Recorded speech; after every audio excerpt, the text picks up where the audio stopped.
swear to the Almighty God that the evidence I shall give touching this matter in this court. Sorry?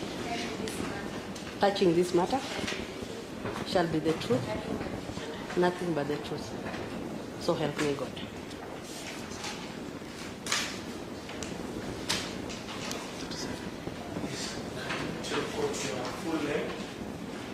My name is Adontila Mayo. Mayo.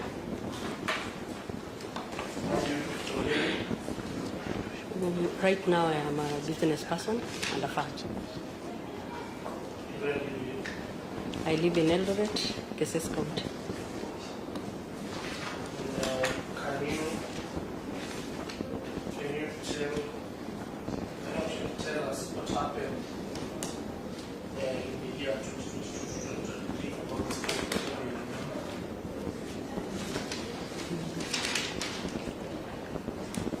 Yeah, the Uasin Gishu overseas account. They came and opened an account. At that time, I was KCB Eldoret East branch. Who came to open an account? Mr. Maritim, Mesha Krono, and one Joel Ruto. Please proceed. Yes. Yeah, they came and opened. They requested to open an account. They brought. They asked us what we needed to open the account, and we told them. And they provided us with the documents, which we went to proceed to open that particular account. What documents are those? The documents that were brought to us, we requested for, was the introduction letter, the national ID, the KRA PIN, minutes, declaration trust, PIN certificates, and one trust deed. And were they able to open that account? Yeah. What happened? They provided all the required documents. The only document that they did not give us was the trust deed. Can you just confirm what you're holding and what documents you provide?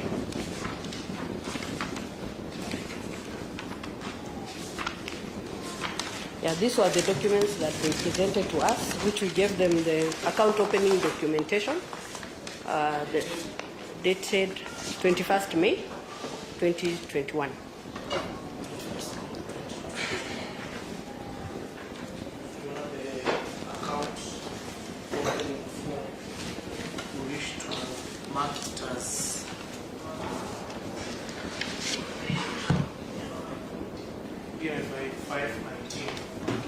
Yes. Yeah. Yeah, we gave them the account opening form after they presented to us the particular documents, in which the three signatories I had mentioned, Joseph Maritim, Joel Ruto, and Mesha Krono, signed this particular document and presented us the remaining. As I had said earlier, the only document that they had not presented to us was the trust deed. I want you to tell us what document did they present? On that, yes. They presented to us the PIN certificates for each individual, the IDs, declaration of trust, introduction letter,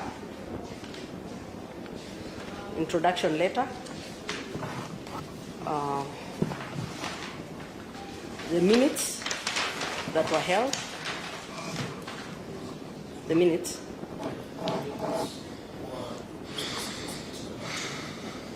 Yes. Yeah, the introduction letter. I had mentioned that. And then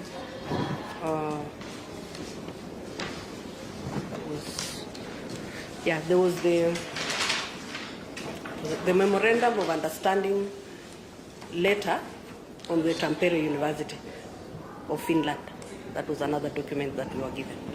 The only thing that we didn't have was this trust deed. Yes. The PIN certificate is MFA 520, copies of the PIN certificate A to C. 520 A to C. And then we have copies of IDs. That will be number 521 A to C. That is 521. Here we have copies of the ID. And then the declaration of trust dated 6th May 2021. It was produced known as Exhibit 2.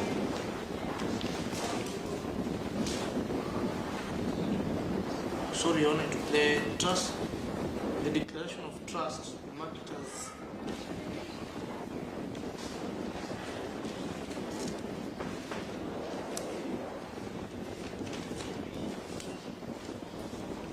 it was produced as exhibit number 7, the declaration of trust.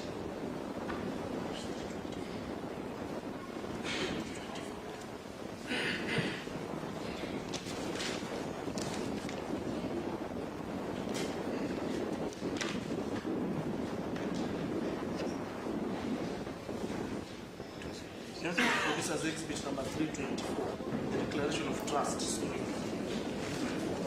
Yes, 324, the declaration of trust. Yes, corrected.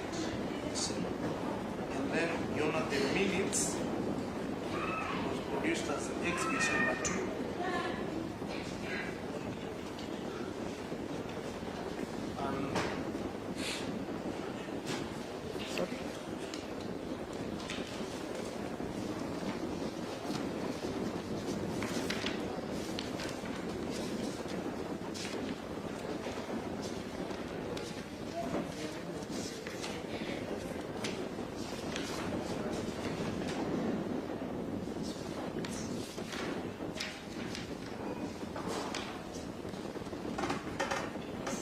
And the introduction letter, marked as PMFI 522, the introduction letter dated 19 May 2021. After you explained to us those document that was missing, what was it? The trust deed. Trust me. Yes. Yes, very good. Yeah. What they Why took, was it missing? it was still undergoing a process at the lands office, and we requested for waiver to allow us open that particular account because it was a high risk account. What do you mean by Yeah, we needed to seek authority from our head office, chief officer, to allow us open that particular account, which we were granted via an email which is attached in those particular documentation.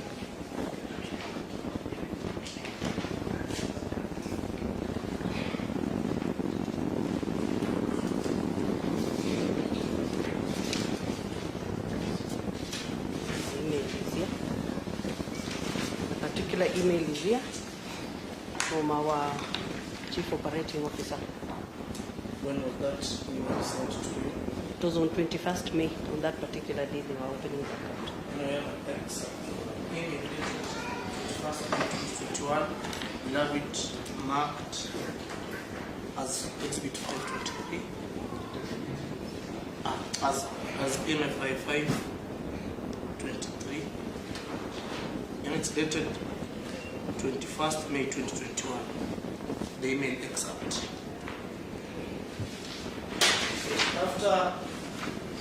What happened after being granted the permission?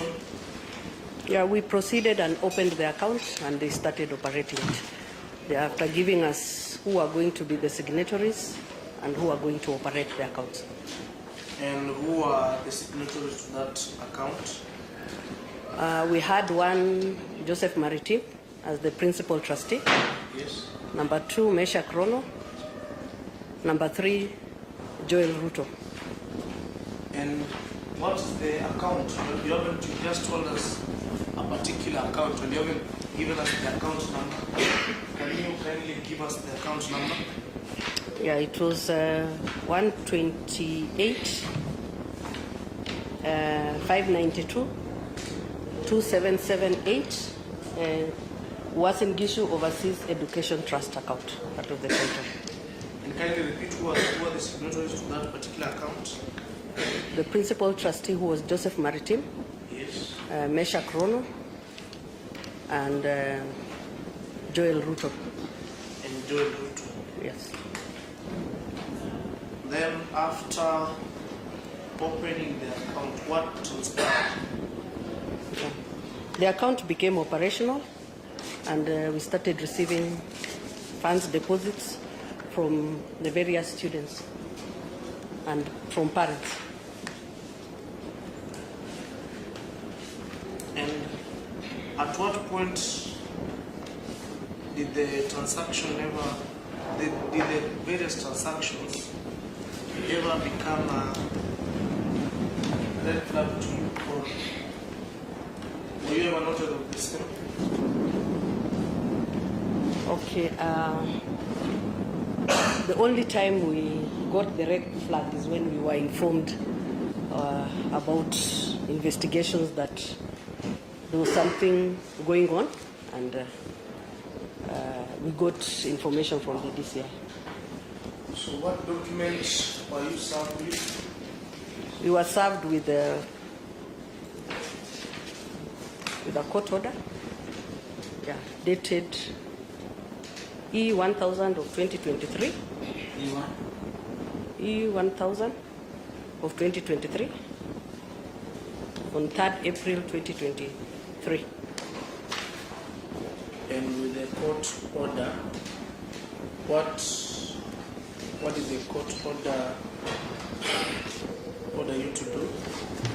Yeah, they requested for documentations, account opening documentations, bank statements, all withdrawals and remittances we had made from that particular account, anything related to that particular account, which we submitted, all that.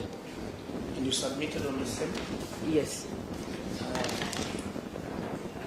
Kindly take us through again what documents did you provide the DCI with as per that order? We provided the account opening documentation. We submitted the overseas trust account statements, and we also submitted, we submitted those particular. Now when you say overseas account, we also, what do you mean? we submitted the account statements since the account was open, so that they could look at the transactions of that. The whole Yes. Very well. You now wish to produce the said account opening documents and the statements as exhibit before this court. Yes. You now produce the account opening form as exhibit 519, the PIN certificates. Yes, the PIN certificates which were marked as PIN 520 as exhibit 520 A to C, the IDs, copies of IDs which were marked as PIN 521 as exhibit 521 A to C, the declaration of trust which was produced as 324, the introduction letter.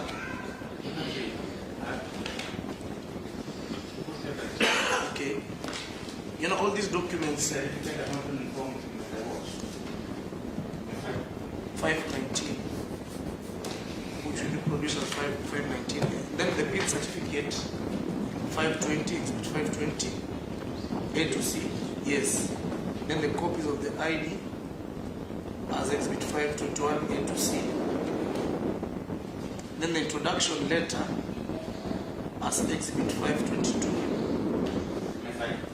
which was marked as MFI 522, as exhibit 522. and the extract of the email dated 21st May 2021 as Exhibit 523, MFI 523. And you are now bank statements.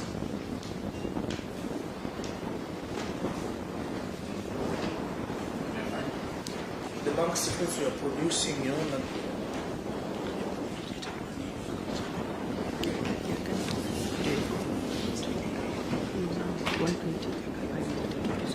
Can you read out the account number of the bank statement you produce?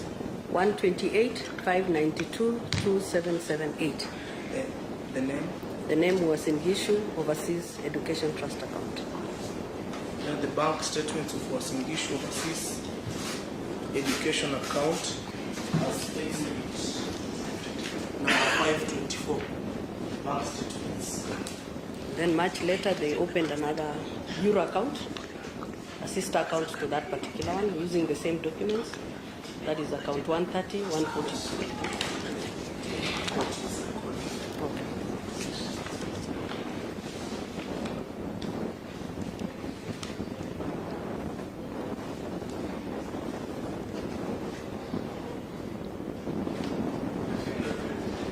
So after that what did they? Yeah, they opened a Euro account, Yes. which we used the same particular documents to open, and this one was account number 130, 142, 2746. Account number 130, 142, 2746. Yes. Yes, and we submitted. You also submitted the statements of that particular account? Yes. Now the statement of the Euro account of Uasin Gishu was Education Trust. We are producing the same, we're marking the same as PMFI 525 and producing as Exhibit 525.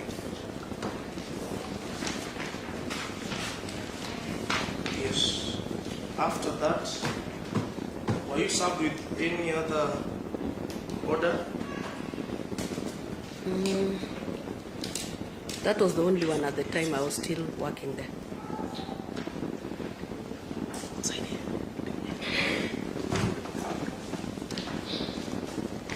And are you conversant with this document? Which one is this? This court order? Was received August. Yeah, this came in after I had left. Please kindly read out the... Yeah, it was miscellaneous. Yes. Yes.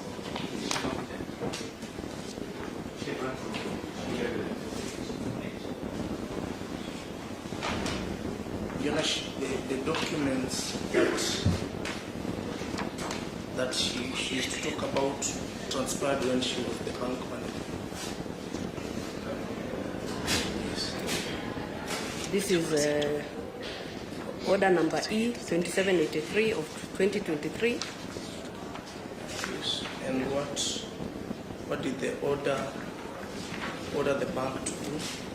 Yeah, it requested the bank to submit documents relating to the same account, overseas account 128 592 2778, yeah, and 126 75 94 and 123 388 70 84.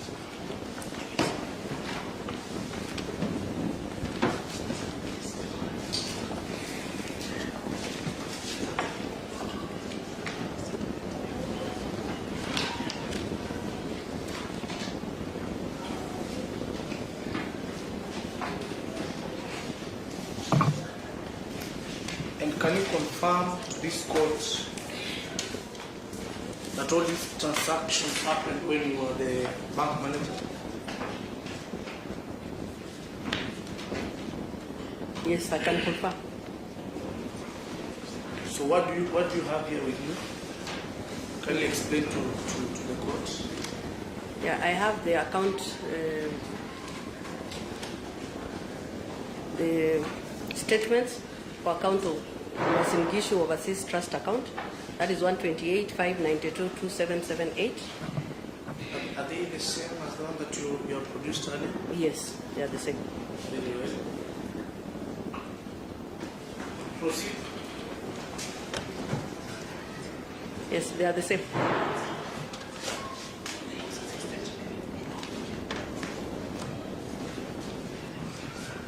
And what do you have here with you?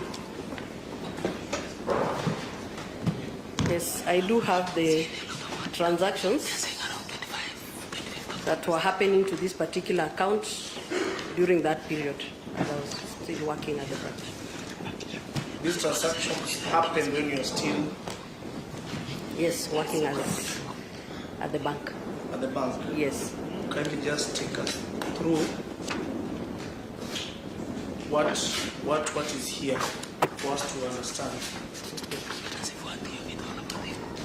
What is here is a check that was written to KCB Eldoret East. This particular check is for 6,478,000, signed by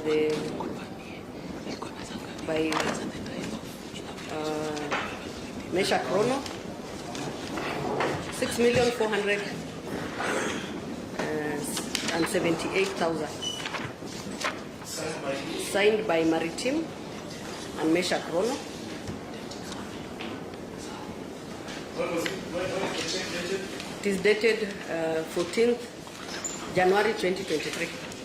And how are you sure that these are signatures of the people you just mentioned? This we were confirming with what we had captured in the system as per the account.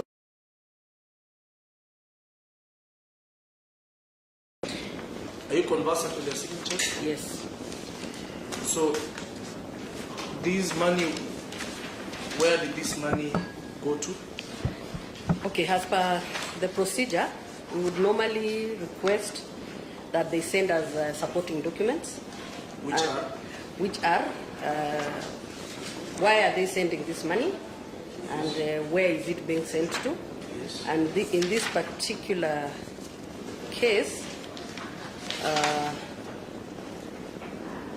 the money was for visa processing Yes. for particular students. Yes. Very well. We'll be marking the said check dated 14th January 2023 as 526. As PMFI 526. Proceed. Can you just take us through one by one? Just mention the date and the amount. Yes.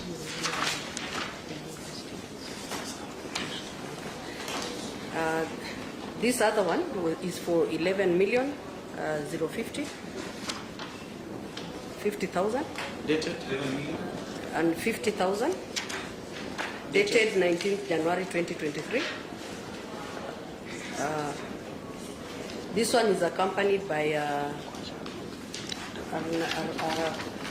SWIFT transfer form, which was also signed by the signatories, and this was remitting funds, the Canadian dollars 140.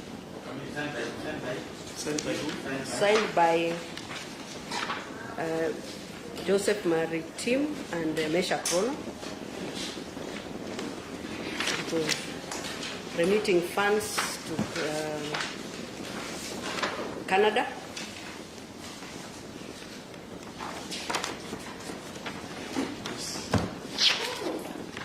And in this particular check, we did a callback. This one I did myself to Meshach. I spoke with him and confirmed with the particular letter indicating that we were paying school fees for 13 students, totaling to 11,050,000. So the school fees paid to the said students? We paid to the university, which was British Columbia Institute of Technology. We have the said check dated 19th January 2023. The supporting documents marked as 527. Yes, proceed to the next one. PMFI 527.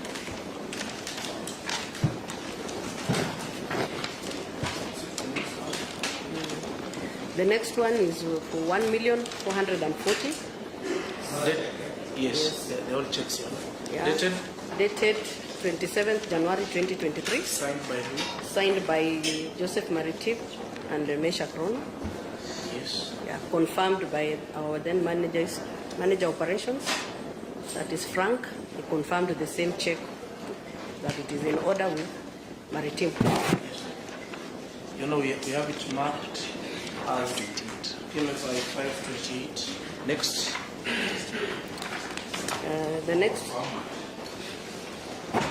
it was for 1,440,000. 1,440,000. Yes, proceed. The other one is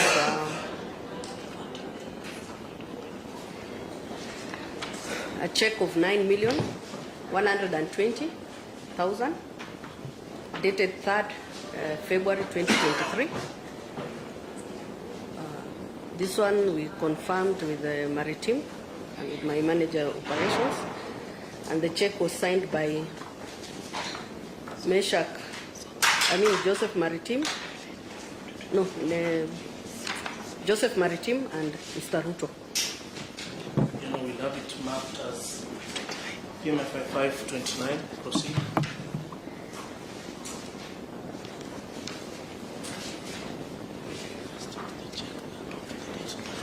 Okay. The next one is dated 6th February 2023, a check of 4,019,060. The same was remittance 4,019,060 shillings, signed by Maritim and Meshach Rono. The same. You know, we have it marked as PMFI 530. Yes, proceed. The next one is for 3,960,000, dated 8th February 2023. 960,000. The same was signed by Meshach Rono and dated 8th February 2023. Signed by Meshach Rono and Joseph Maritim. So now that marked as PMFI 531. The next one is 16th February 2023 for 2.4 million, signed by Meshach Rono, Joseph Maritim. Repeat the date. The date is 16th February 2023. Yes. 2.4 million, signed by Meshach Rono and Joseph Maritim. Should have it marked as PMFI 532. The other one is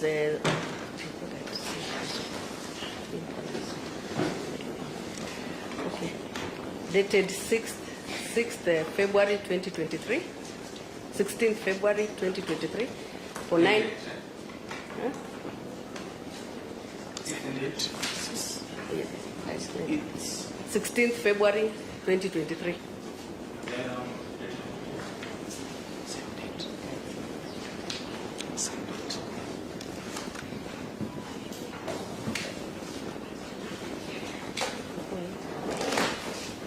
You know, they are different ones. They are different. Oh, the other one, no. It's the Same date. Yeah, it's the same date. Let's proceed. You haven't told us the amount. The amount is 9,120,000. Who signed? Signed by 9,120,000. Signed by Joseph Maritim and Meshach Rono. You know, now it marked as 533.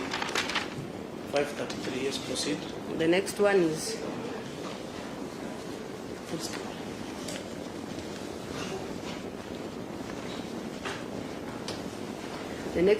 dated 27th February 2023 for 7.8 million. Date 27th February 2023 for 7.8 million, signed by Joseph Maritim and Mesha Kron. 7.8.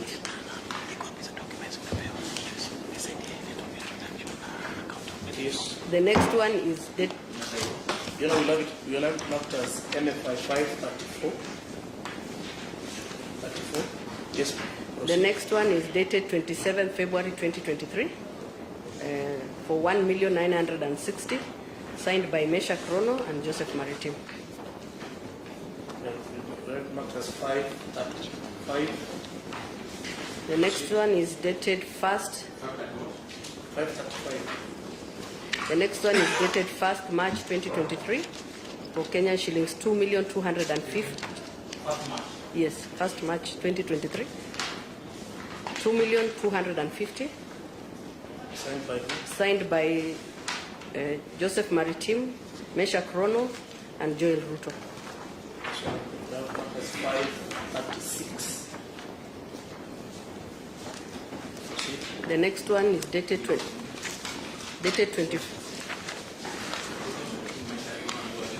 Joel Ruto. 536. Yes, proceed. The next one is dated 21st March 2023, totaling 2023. 21st March 2023 for 16,040,000, signed by Mesha Krono and Joseph Maritim. You'll have it marked as 537. Proceed. The next one is dated 21st March 2023 for Kenya shilling 16,040,000, signed, yes, 16,040,000, signed by Joseph Maritim and Mesha Krono. You'll have it marked as 537. 538 also. 538. Proceed. The next one is dated 8th April 2023, 3,239,500. Kindly repeat. Dated 8th April 2023, amount 3,239,500. 200, signed by Joseph Maritim and Mesha Kron. So you'll have it marked as 539. 539. Proceed. The next one is dated 16th February 2023 for 9,246,000. 9,246,000, signed by Joseph Maritim and Mesha Kron. You'll have it marked as 540. Proceed. The next one is dated 16th February 2022 for Kenya shillings 480,000. What was it about? It was a refund of school fees for one of the students. And who signed the say check? It was signed by Joseph Maritim and Mesha Kron. Should have got it marked as MFI 541. Let's proceed.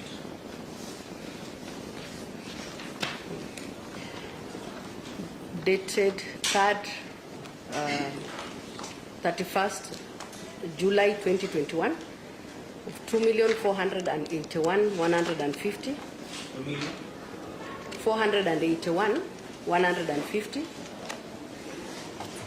This one was signed by Joseph Maritim and Joel Ruto. Dated 31st July 2021. so the laptop is 542. 31st July 2021. Yes, 2021. Let's proceed. The next one, 542.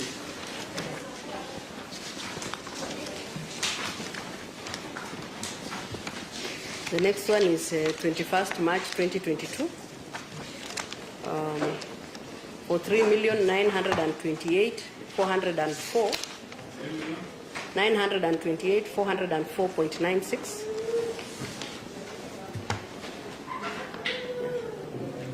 Signed by who? It is signed by Joseph Maritime and Mesha Kron. Matters number 543.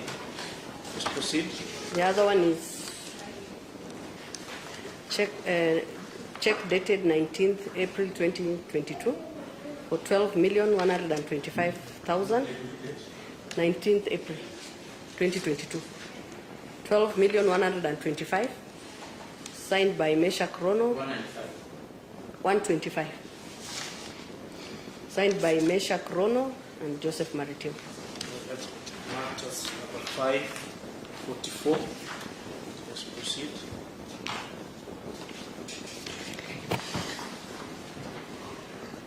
The other one is dated 3rd March 2022 for 2,196,000. 2,196,000. Signed by Mesha Rono and Joseph Maritime. Matters number 545. Let's proceed. The other one is dated 3rd March 2022. Amount is 3,294,000. Signed by Joseph Maritime and Mesha Krono. So that matters number 546. Can you repeat the amount? 3,294,000. Yes. Mesha Krono and Joseph Maritime.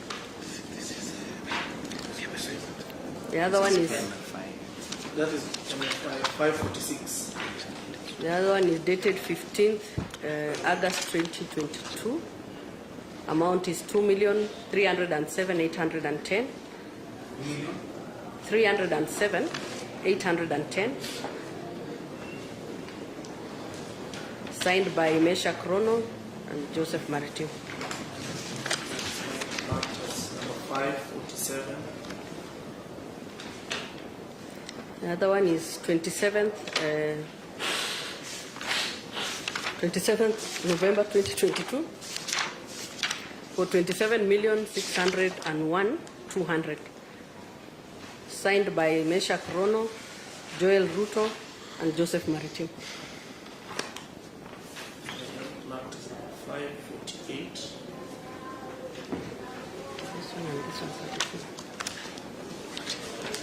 23. Oh, sorry. It's different. This one is dated 25th November 2022. It's for 27,601,200. Signed by Joel Ruto, Mesha Krono, and Joel Maritime. Joseph Maritime, sorry. Matters number 549. The other one is dated 28th April 2022 of 4.5. 28th April 2022, 4.5 million. Signed by Mesha Krono and Joseph Maritime. Matters number 550. The other one is dated 19th April 2022. Kenyan shilling 7,275,000. 7,275,000. Signed by Mesha Rono and Joseph Maritime. We have the check. Marked as number 551.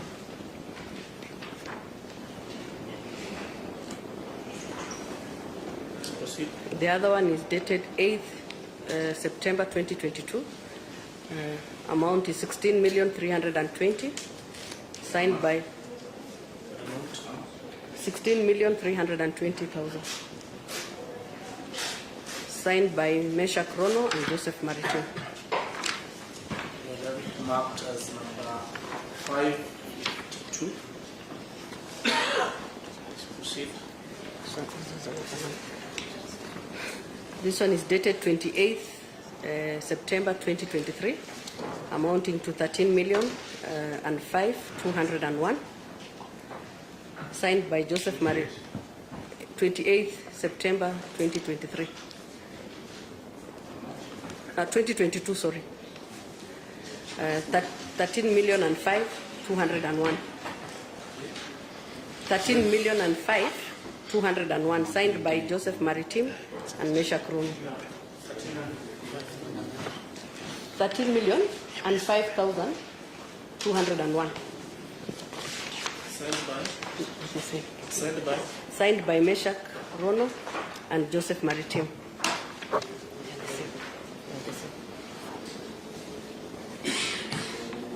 Matter number 523. 553, sorry, 553. Let's proceed. The next one is 27th September 2022 for 3,120,320, signed by Mesha Krono and Joseph Maritim. That was 554. The next one is 23rd September 2022, 1,946,680, signed by 946,680, signed by Joseph Maritim and Mesha Krono. That was 555.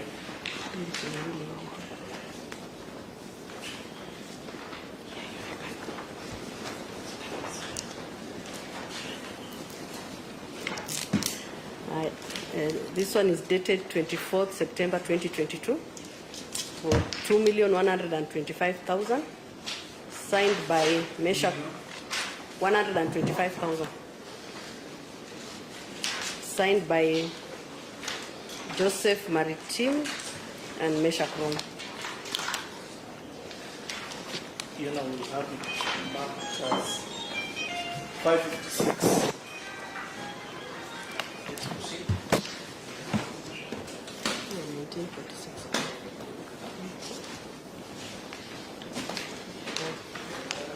The next one is 3rd March 2022 for 3,094,800. 3,094,800. Signed by Joseph Maritim and Mesha Krono. That marked as 557.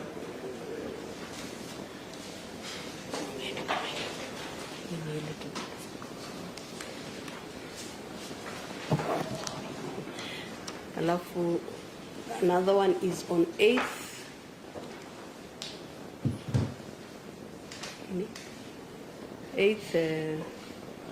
4th March 2022 for 3,444,254.50, signed by Joseph Maritim and Mesha Krono.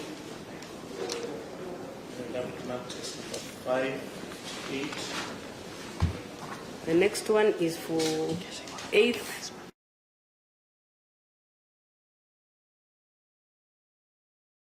for 4th March 2022, 3,294,000, signed by Joseph Maritim, 294,000, signed by Mesha Krono and Joseph Maritim, and Joseph Maritim, sorry.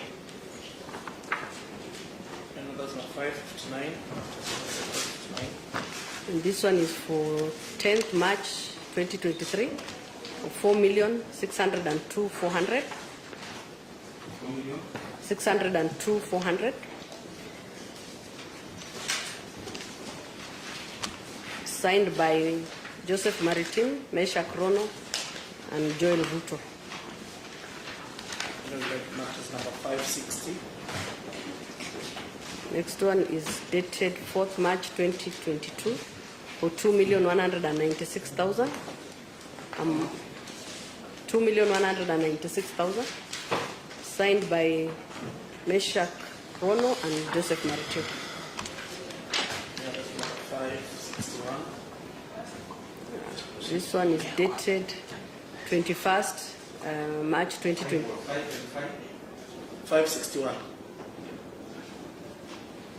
This one is dated 21st March 2022 for 15,374,205. Date is 21st March 2022. How much? 15,374,205. Signed by Joseph Maritim and Mesha Kron. Matters number 562. This one is dated 8th October 2022. Kenya shillings 1,462,100. 462,100. Signed by Joseph Maritim and Mesha Kron. Matters number 563. This one is dated 31st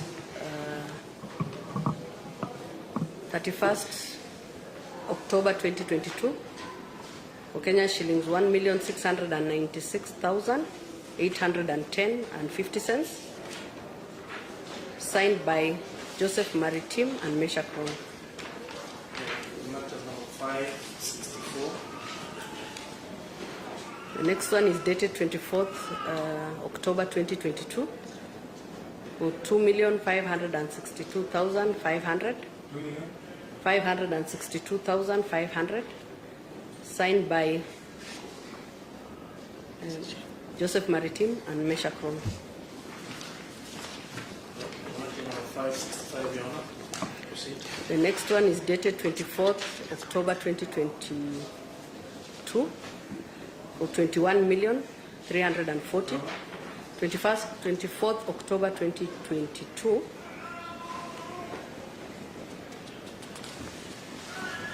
for Kenya shillings 21,340,000. Signed by Joseph Maritim and Mesha Kron. Matter number 566.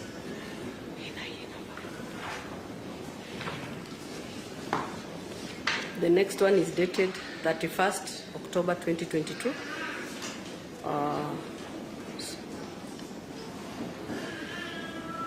for 2.5 million. Signed by Joseph Maritim and Mesha Kron. 567. Proceed. The next one is dated 19 May 2022. Signed by Kenya shillings 1,905,000. 905,000. Signed by Joseph Maritim and Mesha Kron. 568. The next one is dated 13th May 2022. 2,394,500. 2022 for 2,394,500. Signed by Joseph Maritim and Mesha Kron. Matters number 569. The next one is dated 13th June 2022 for 11,193,000. Signed 193,000. Signed by Joseph Maritim and Mesha Kron. Matters number 570. The next one is dated 3rd June 2022 for 26,650,000. 26,650,000. Signed by Joseph Maritim and Mesha Kron. 571. The next one is dated 3rd June 2022 for Kenya shillings 10,660,000. 2022. 10,660,000. Signed by Joseph Maritim and Mesha Kron.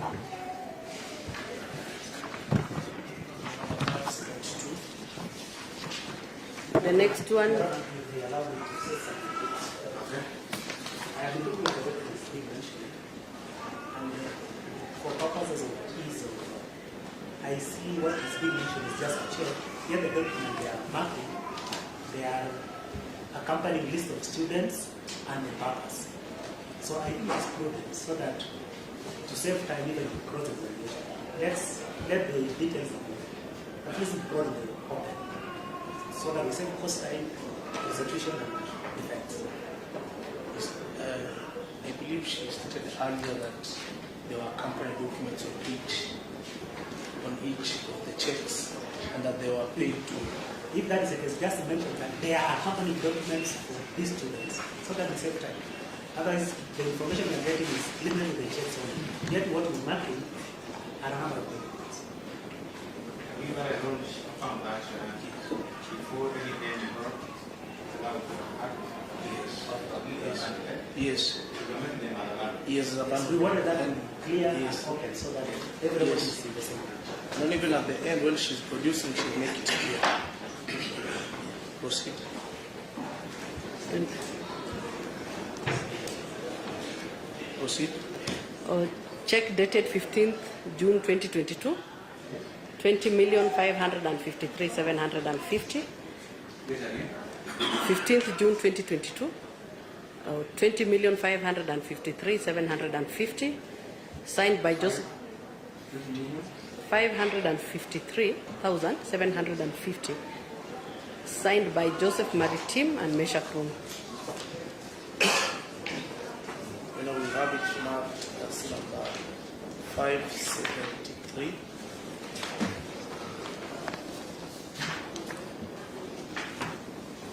The next one is dated 4th November 2022. Amount is 1,400,000.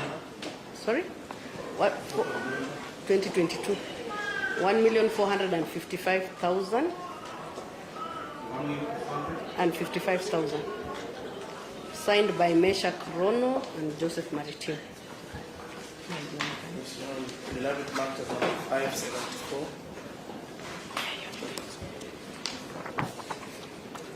This one is dated 31st July 2021 for Kenya shillings 2,481,150. 150. Signed by Joseph Maritim and Joel Ruto. Have it marked as 575.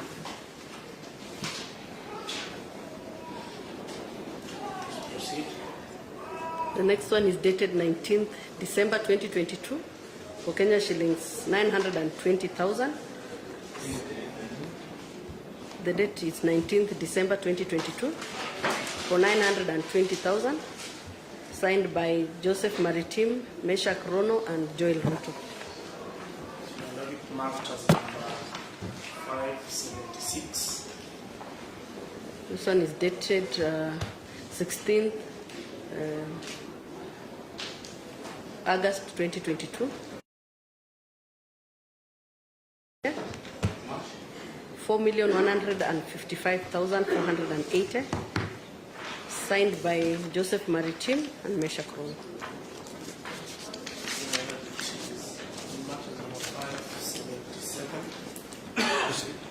The next one is dated 21st July 2022 for 1,250,000. Signed by Mesha Krono and 21st July 2022, 1,250,000. Signed by Joseph Maritim and Mesha Krono. Marked as 578. This one is dated 8th August 2022 for Kenya shillings 3 million. 8th August 2022 for 3 million. Signed by Joseph Maritim and Mesha Krono. 579.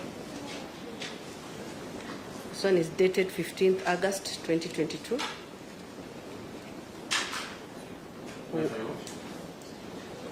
No, 579. Yes, yes. This one is dated 15th August 2022. 1,560,900. 1,560,900. Signed by Joseph Maritime and Meshach Rono. Number 580. This one is specific.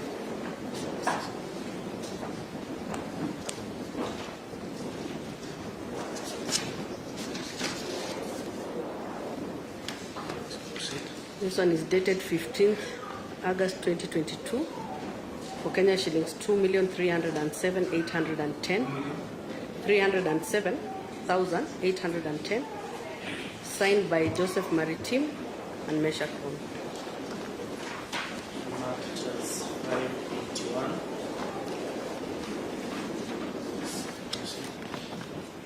The next one is dated 2nd February 2023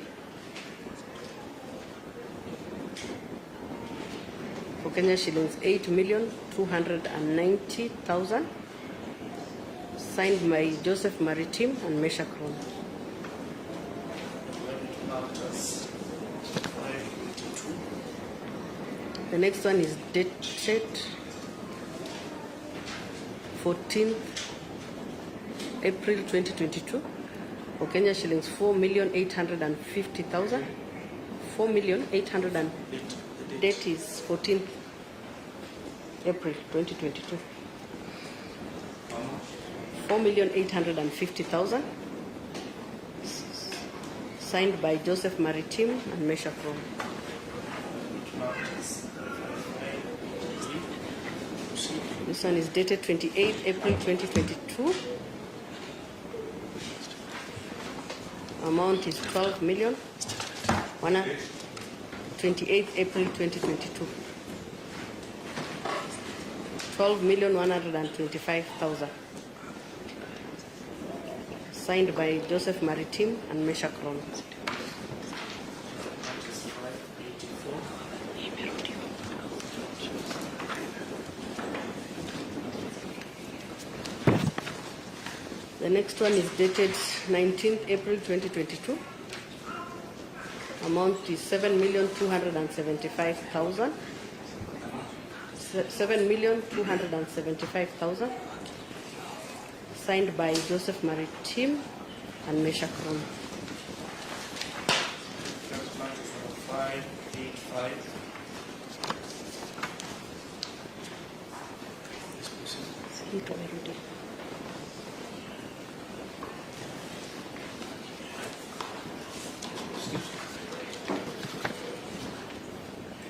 The next one is dated 20th December 2022 for Kenya shillings 8,684,800. Signed by Meshach Rono, Joseph Maritime, and Joel Ruto. Marked as 586.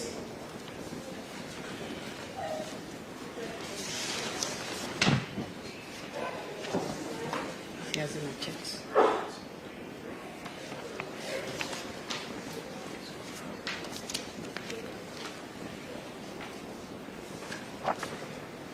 The next one is dated 1st September 2021 for Kenya shillings 2,199,000. Signed by Meshach Rono and Joseph Maritime. We have it marked as 587. Haina check.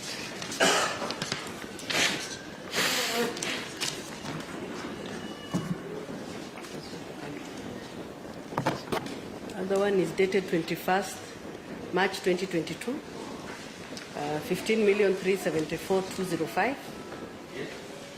15,374,205. Signed by Joseph Maritime and Meshach Rono.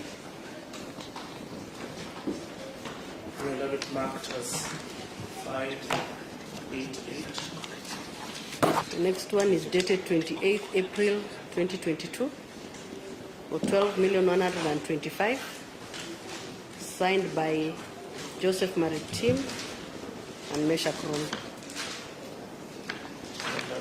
Marked 589. The next one is dated 21st March 2022.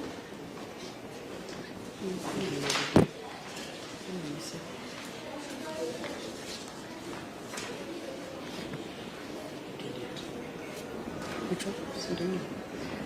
This one is dated 14th April 2022 for 4,850,000, signed by Joseph Maritim and Meshach Rono.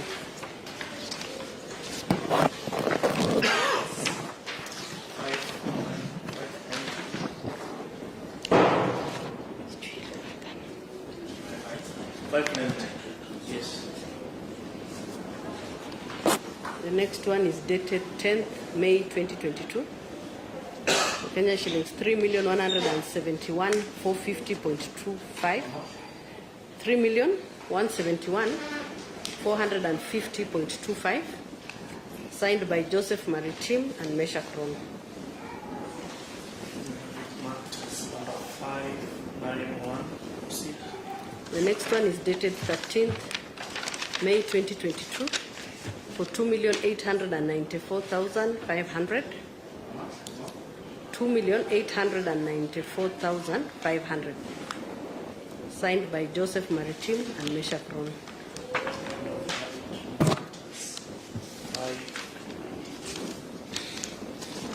The next one is dated 3rd June 2022 for 10,270,000.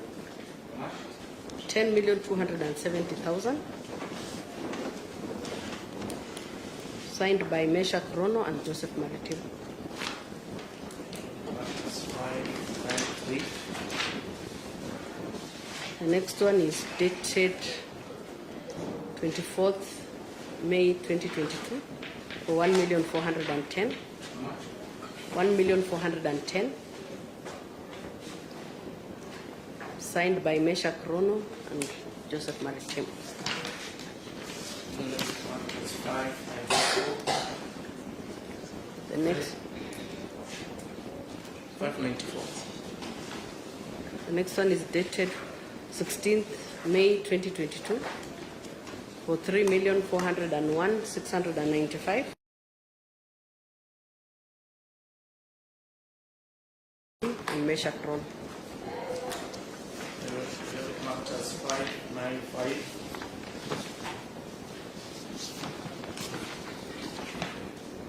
The next one is dated 3rd June 2022 for 25,675,000.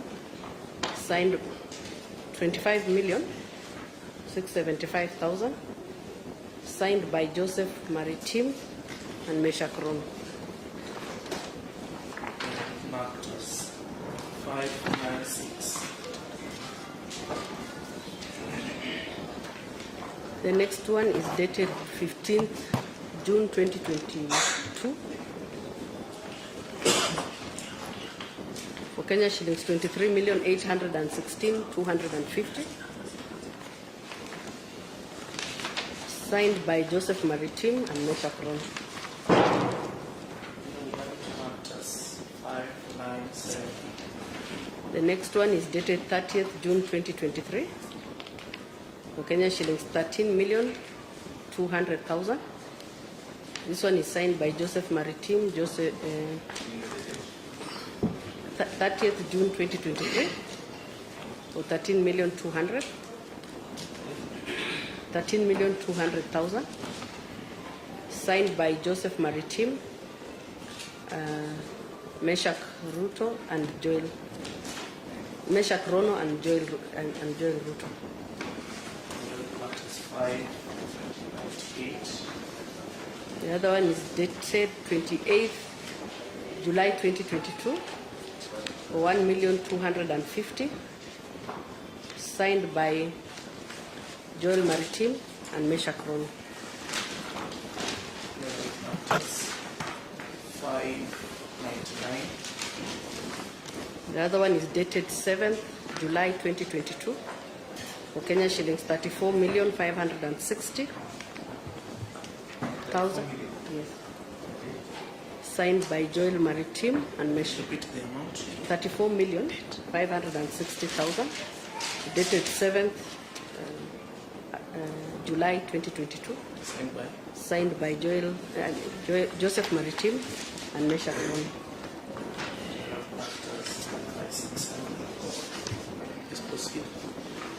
This is a transfer of euros 126,612.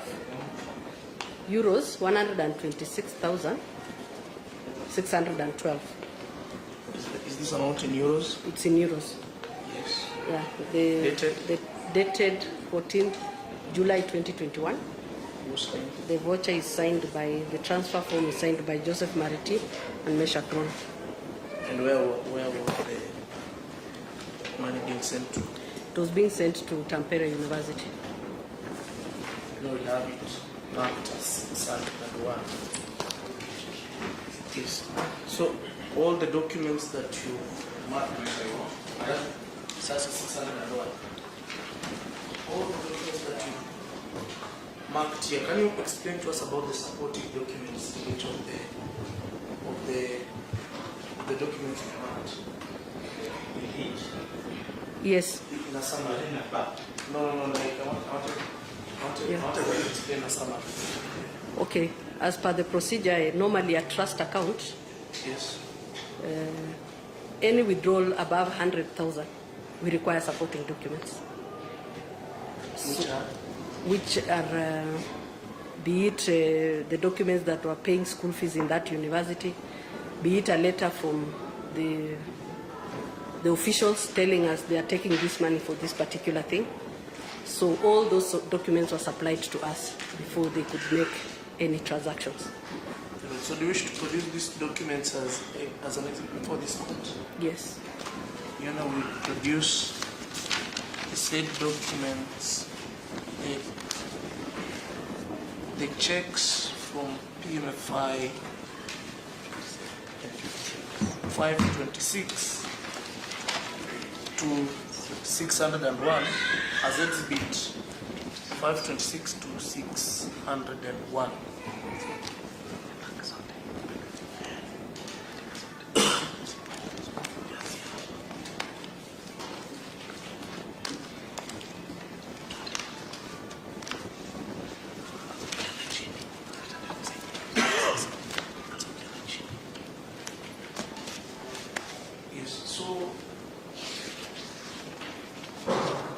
Can you expound to us whether the account in question had any amount at the time you are leaving the bank as per this statement?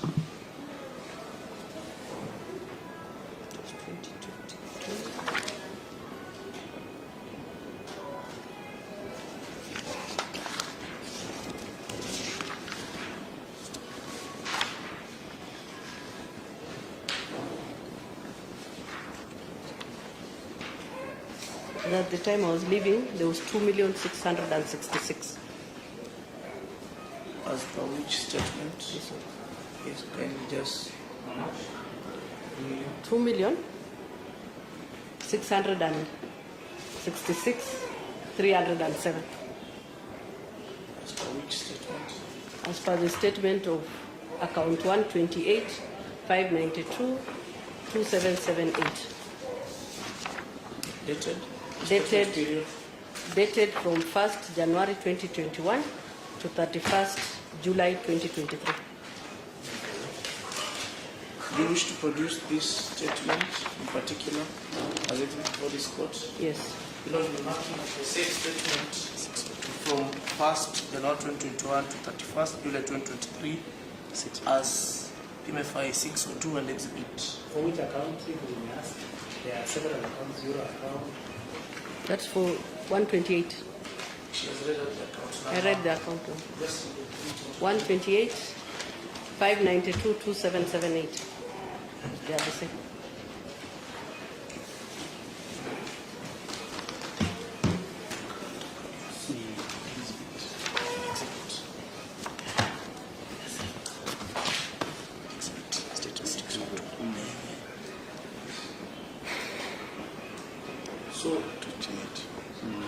after giving out all the documents as required by the DCI, do you wish to state anything else?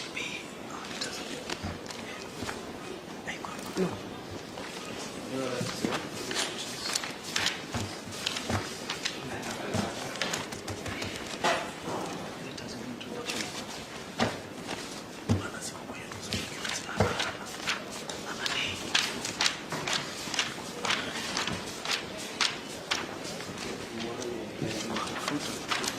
Good morning. Good afternoon. I'd like you to be shown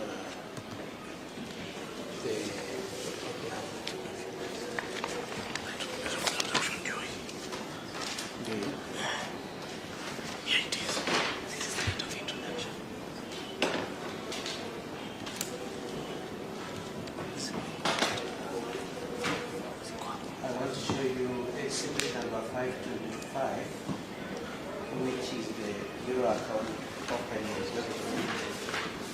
And I want to particularly take you to the supporting documents, which is the certificate of incorporation, and I just want us to discuss that document for a moment.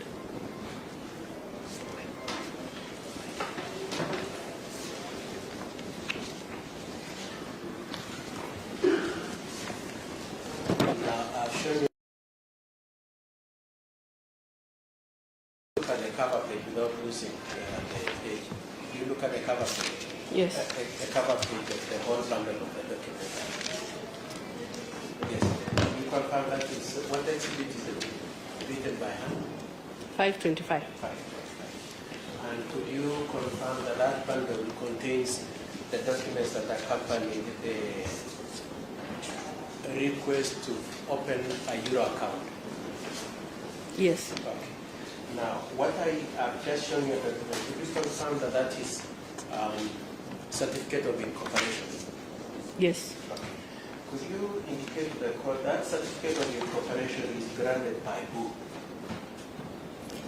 It is granted from the Ministry of Lands. Okay, it's granted from the by the Ministry of Lands. Yes. Now, it is very specific. The designation of the person issuing the certificate is given, isn't it? Yes. What is the designation? The Cabinet Secretary, Ministry of Lands. Okay. Yes. Now, could you, from your position as a bank, could you confirm that that is the document that satisfied KCB that indeed this is an unincorporated entity? Yes. That for, if it were a company, that would be the certificate of incorporation, isn't it? Correct. Thank you very much. Now, I would like you to read the first part of that document.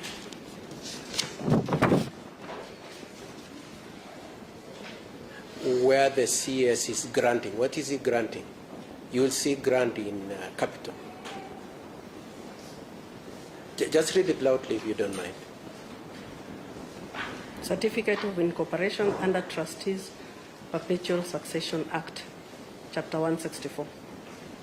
I, Farida Karone, EGH Cabinet Secretary in the Ministry of Lands and Physical Planning of the Republic of Kenya, do hereby grant this certificate in incorporation under the name Uasin Gishu Overseas Education Trust Registered Trustees. So it is very explicit that the entity incorporated is Uasin Gishu Overseas Education Trust Registered Trustees, isn't it? Yes. Okay.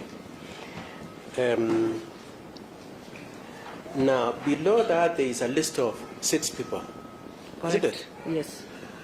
Now, the first question I would like to ask you is Uasin Gishu County mentioned in those 6 people incorporated as a trustee? No. Okay. Number 2, the names are dry names, isn't it? And the sense of my saying it's dry, they do not give a designation. They do not say this is a doctor, or this is a magistrate, or this is a a veterinarian. It doesn't give any, it's just plain names, isn't it? Correct. Okay. But more importantly, for purposes of my cross-examination, there is no designation of those individuals vis-a-vis the county. It's not indicated that this one is CC Finance or this is his, it does not give the designation. It does not. It does not. Thank you.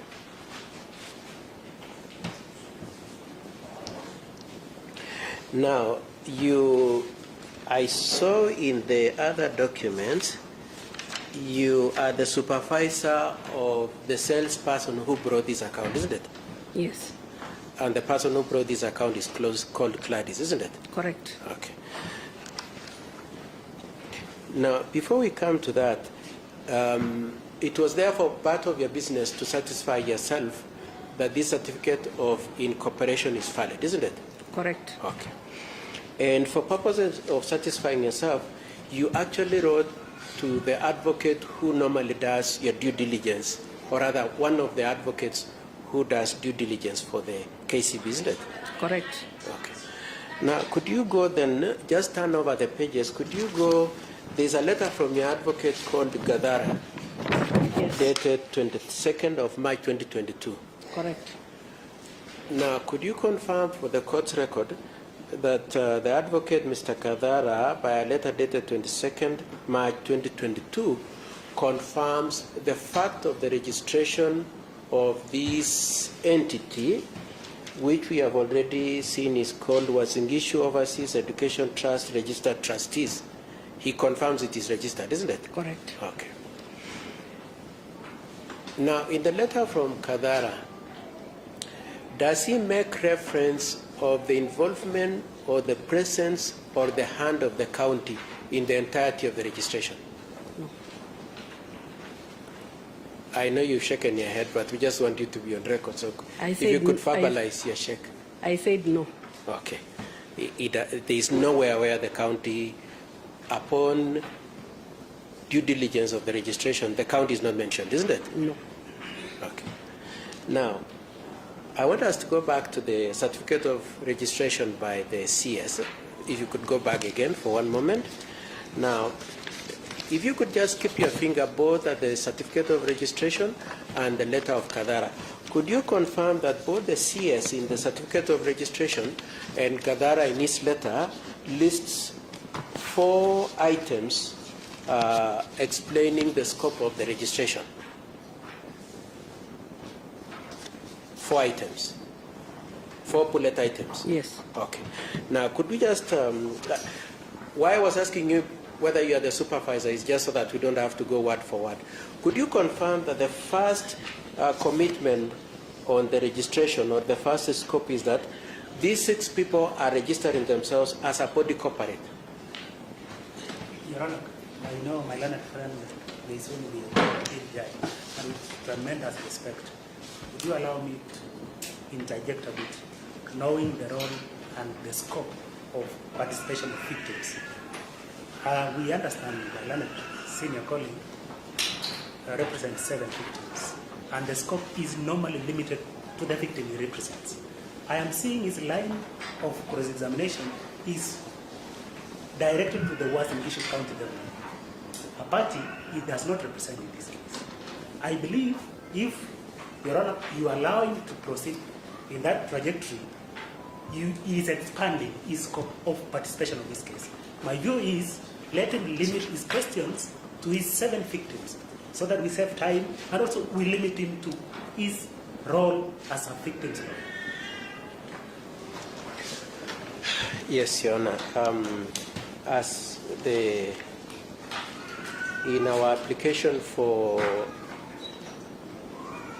okay, first of all, let me thank my colleague for the good wishes he has for me. Then secondly, Your Honor, is to point out that when we came to apply to be represented in these proceedings, my clients are interested to know who they should go for in terms of recovery of their funds. And the questions we are laying is to establish whether it is the 6 trustees or the county that we should be pursuing. And therefore, to the extent to which we have confined ourselves to the question as to the inquiry of who we should pursue, Your Honor, it is our contention that our questions are legitimate because we are inquiring based on the documents, and more particularly in this case, on the certificate of incorporation as to whether we are to pursue the 6 trustees or the county. Your Honor, the last comment I wish to make is, if it were to be the case that the witness is of the view that indeed the documents indicate that it is the county that was incorporated and is the one which was holding the funds, which he says as at the close of business when he left it, she left the company, the bank was 2 million. If she were to say that, we would take that answer, Your Honor. We are not asking with a view to either exculpating or incriminating. We just want to know who, at the end of this process, we are looking at, Your Honor. So to that extent, therefore, Your Honor, I submit and contend that I am within my remit.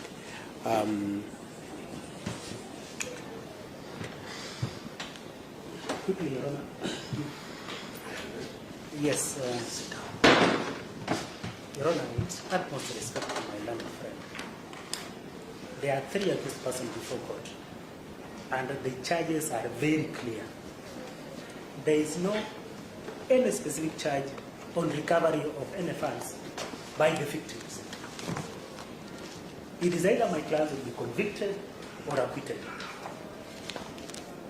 So his argument that he's asking for purpose of knowing whom to go for is not within the context of these proceedings. So, Your Honor, I believe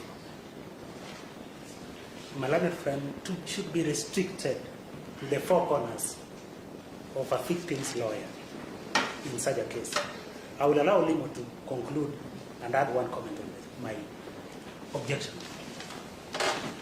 Thank you, Counsel. Thank you, Your Honor. Your Honor, further to that, for Mr. Malene Senior Kato and a friend, Malene Senior came a bit too late in these proceedings. In fact, the questions that we've been asking the victims is whether they have already gone to any other courts. Majority of them have been telling us they've already filed suit in Eldoret. So Malene Senior may not know that his clients already know and already where they should be. Number 2, the person to sue or the parties to sue, this court is not building or is not coming to a conclusion who should be sued in a civil suit. Malene Senior is very, very learned. I saw in his interview. From the vast experience, he knows that is a purview for the civil court. So the person to sue or who to sue will be determined by the civil court, not this court. That will be all. I have right of. Oh, sorry. Your Honor, I believe that Senior Counsel is already in order, and Your Honor, when the victims is what you pray for. Your Honor, I think they testified. You know, when they did testify, you know, they said that they indeed probably knew that they dealt with the county government. And as such, you know, these questions are well in order.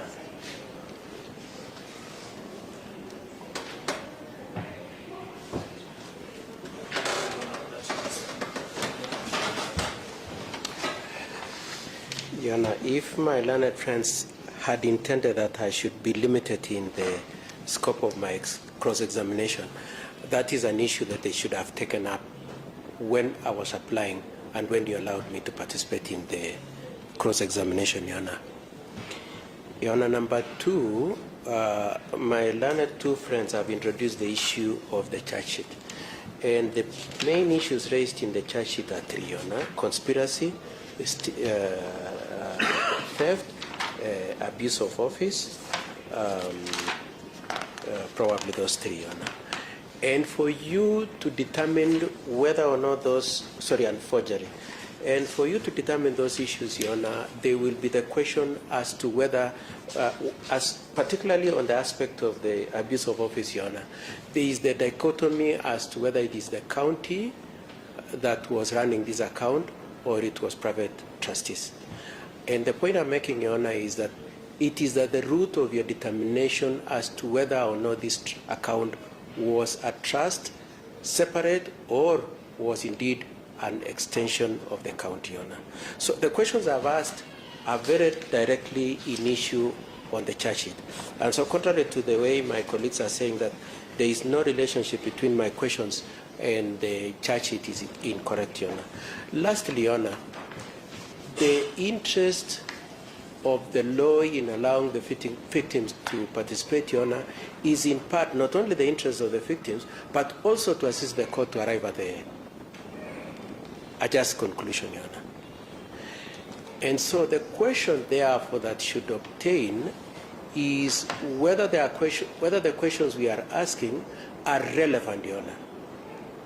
If they are relevant, and if there is any way it will assist you in determining the four heads of the question of the charges, that is conspiracy, forgery, abuse of office, and stealing, Your Honor, then as far as we are concerned, we are within our legitimate scope to cross-examine, Your Honor. Your Honor, that's all I wish to say, and I place myself in your hands.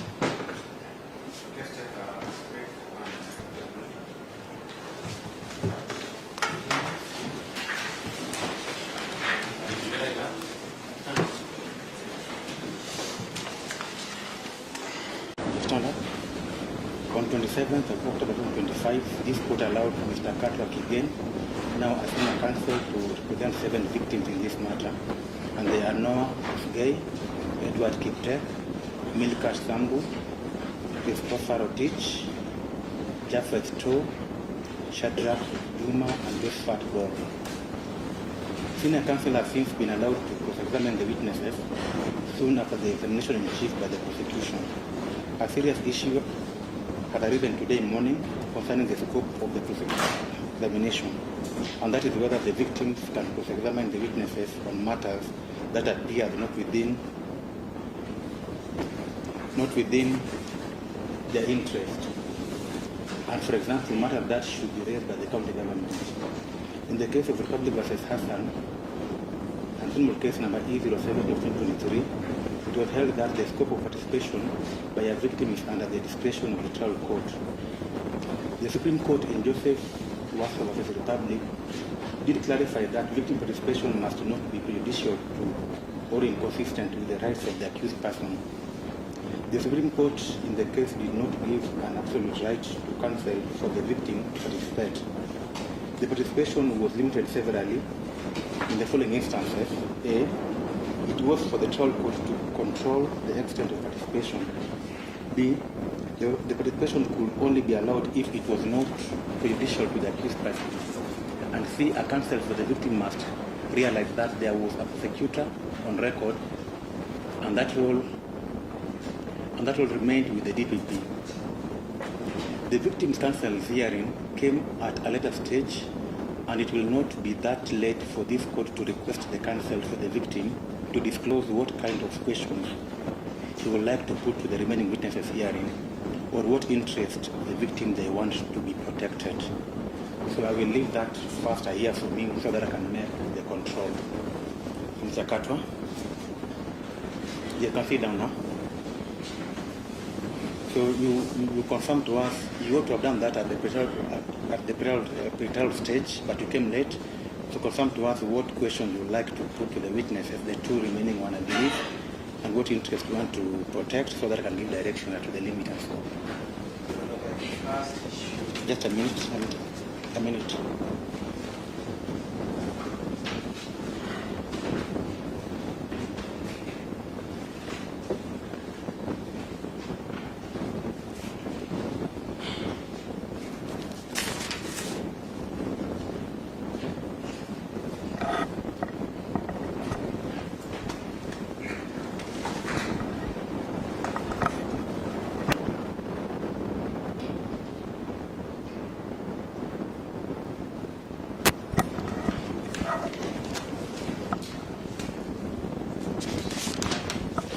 Your Honor,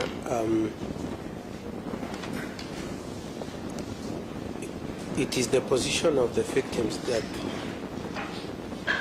it has been the predominant question before. Well, let me just start like this, Your Honor. My apologies, Your Honor. The victims are interested in knowing to whom the amounts they remitted went. And justice in respect to the prejudice they suffered as a consequence of making remittance, Your Honor.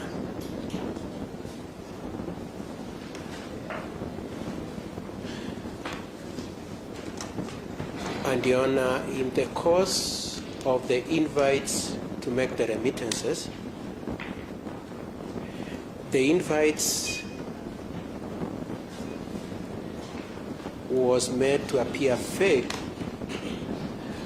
by reason of the account having been operated by individuals, the account into which the money was deposited having been operated by individuals, and on the other hand, public comments having been made that indeed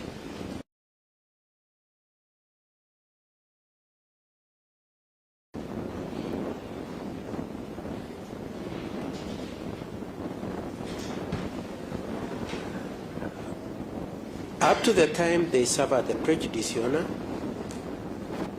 they had labored under the conviction and the impression that indeed the public comments were such that the program was being run by the county.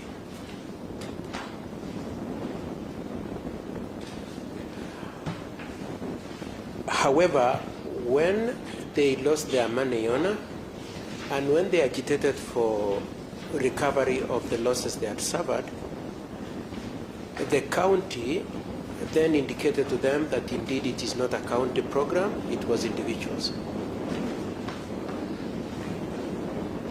So that, Your Honor, we have two phases that far. The first phase is when things were rosy and when the impression was being created that indeed it is a county program. The second phase is at the point at which the money is lost and they make inquiries and they are told the money the program was not being run by the county, and the funds are not being held by the county. So that are the two phases, Your Honor. Then the third phase then is what we are encountering in court, Your Honor.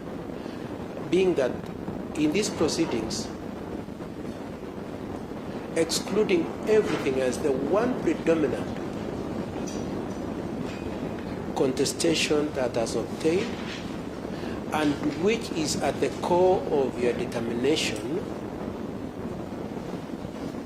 will be whether this was a county program and whether the money went to the county, or this was a program run by individuals and whether it is there for those individuals who are liable for that.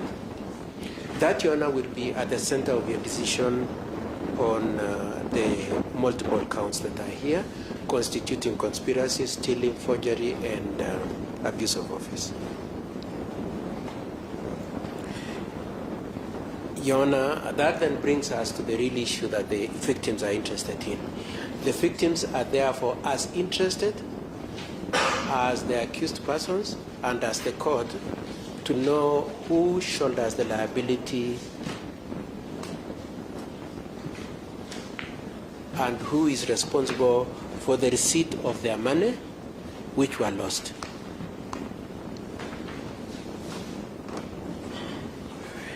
And therefore, Your Honor,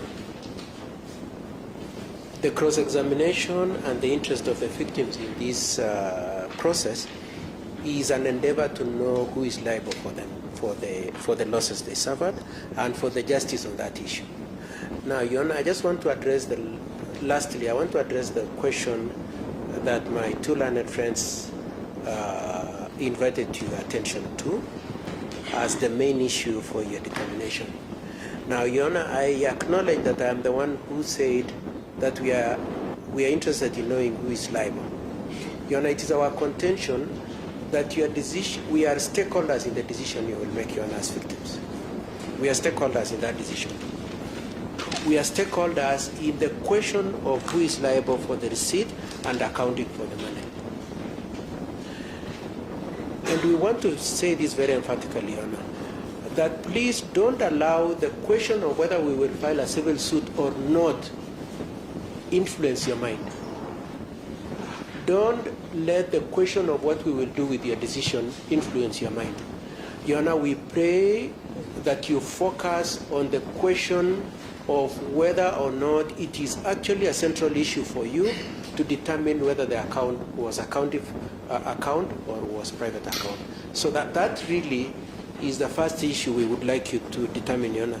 If it is indeed true, to the extent of the witnesses you've had, that will be a central issue, then the next question is whether you will allow the victims to make their input on that.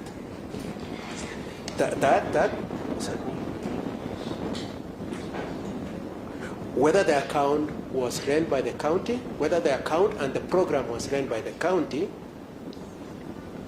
or the account and the program was run by individuals. If it is a central issue that will go to the center of your judgment, Your Honor, then the second question is whether victims have a right to have a say and participate. Yes, Your Honor. Yes,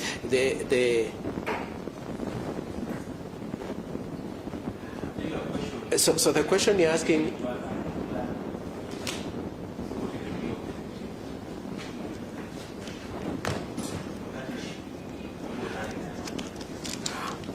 as you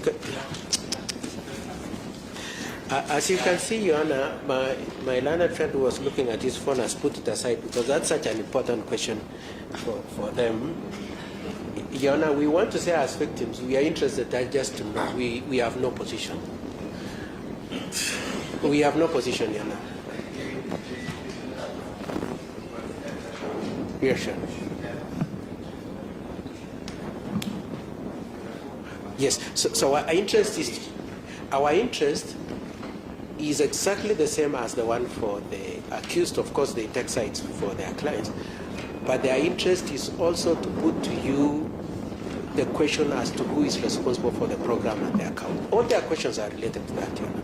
All their questions have been who asked for the opening of the account, this trust was being run by who, where is the money? That's their questions, Your Honor. And we are putting the same questions, Your Honor, so that then it will be up to you, based on the input of both the victims and the defense and the prosecution, of course, to determine who was responsible for the running of this account. Now, Your Honor, there is a possibility that the type of questions I asked this morning tended to suggest that we are taking sides, Your Honor. And probably it is the style, and I'm okay if you want to criticize my style of asking the questions. It could be the style of asking the questions, but we want to say we've come here to have that issue resolved, and we have no position, Your Honor. And we are prepared, Your Honor, that you give us directions that the manner of asking the questions should not inculpate nor suggest that we are taking sides, because we have no sides. It's a question we want you to determine, Your Honor. And our style of asking the questions will henceforth be neutral with a view to having that issue addressed. Your Honor, we appreciate that the law is that we should not seem to replace the prosecution in the case. And number two, we should not prejudice the interest of the accused, Your Honor. We want to commit ourselves to this effect, Your Honor, that if we are allowed to participate in cross-examination going forward, we will be restrained to the extent of posing questions not colored by bias, nor being suggestive, and with a view to having the witnesses answer as neutrally as is necessary to enable you adjudicate on the issue. And again, Your Honor, I know the court is very interested in knowing whether our view is that it was a program and an account run by the county, or it was a program and account run by individuals. We want to say it is a live issue which we would want you to determine, and we will adopt our cross-examination to that extent. Your Honor, if you also want to limit us in terms of the time for cross-examination, we are alive to that, Your Honor. We only pray that you do not close us out in our participation and in making inquiries from the witnesses. And we are prepared, Your Honor, that if you deem a question we've asked to be improper, we are prepared to abandon the questions if the court deems them not to necessarily reflect nor advance the interest of the victims. Your Honor, I humbly submit. Yes, Your Honor. Yes, I have struggled to understand the position is taken, specifically to your question, that what are the questions she is going to put to the witness, specifically in this case, because we should not supplement or replace the prosecutor. And in this case, the witness has already testified. I do not see any difficulty for him to identify 1, 2, 3 questions for her, rather than starting from the beginning and taking the role of a co-prosecutor. And in this case, he has not. In fact, he has said he has no position. If he has no position, the best way to go then is, I have no question. It's not for him to beat about the bush and to try to extract what he doesn't know. So the question, Your Honor, he should answer this morning or this afternoon is, what are the questions he intends to put to this witness in respect of his clients who are the victims? Your Honor, what I'm afraid that we've been in these proceedings for a while, and my learned friend may have an hangover where he represented the government, and without mincing my words, sometimes I think he misses the point or he loses to distinguish between the governor, who was a witness then, and the victim in this case. So let him limit himself to the victim and tell us what are the questions against this witness for the 7 victims. Yes, Your Honor, your question was very simple, but the answer that my learned friend has given is very complicated, and up to now, I do not understand exactly his submissions or his response to your question. I would have loved if my learned senior would have said, out of the 7 witnesses, I'll be asking these questions in respect of this witness or this other question, exactly what my learned senior has said. Your Honor, there's been no contention on the incorporation of the trust so far. And if they were, they have already been clarified before my learned senior entered into these proceedings by the person who did the incorporation, an advocate just like him and me. So we came here for a serious issue of trying to finish today, and we pray that the time be limited for my learned senior, or he says the questions which he wants to ask. And my suggestion is around 5 minutes. He should be able to wrap up so that we can be able to cross-examine.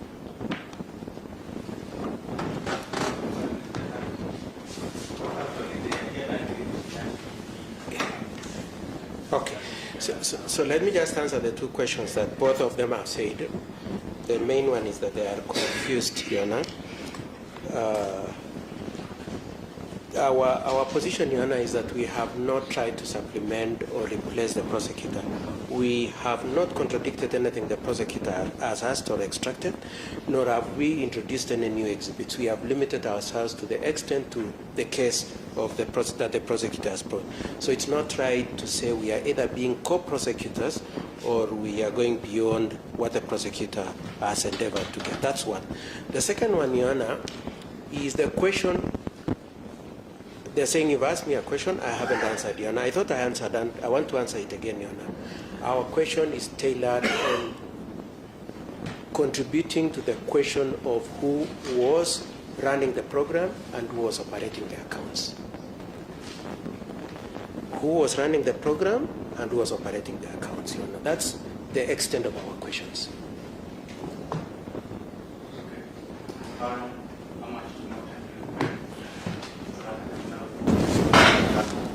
Okay.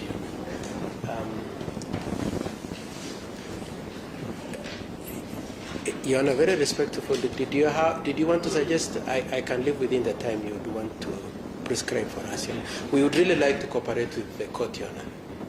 Sorry? He was jesting, Your Honor. He can't have meant it 5 minutes. He can't have meant it, Your Honor. Okay, can I have 20 minutes, Your Honor? Is it 12 is okay, Your Honor. I can get that. It's okay. Yes. So, yes, the account and operating the. So, who was operating the account and running the program? Yes. And in view of the, so that we should not be ambushed, any question should not prejudice us, I believe, so that we will be allowed to shoot us if any question that, because we don't know the questions.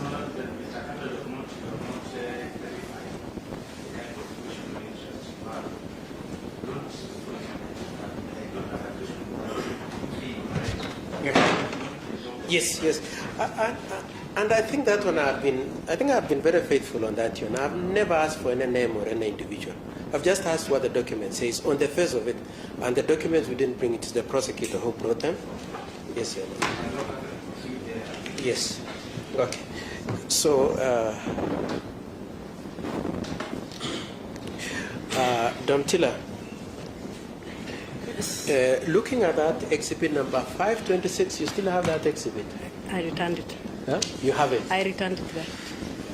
Not that one.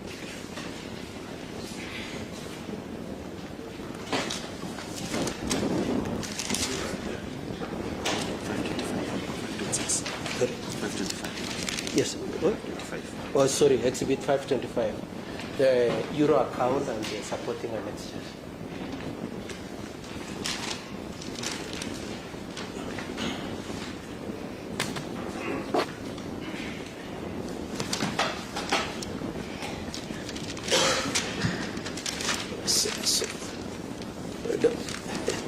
Damtila, could you confirm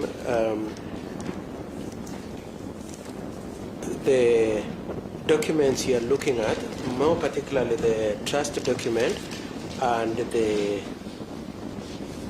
letter of due diligence? I think we have gone through this, and I just want to ask you one last question on it, and then we move to something else. Could you confirm who are the subscribers? Sorry, I don't want you to mention names. And that's why I was asking you whether it is the...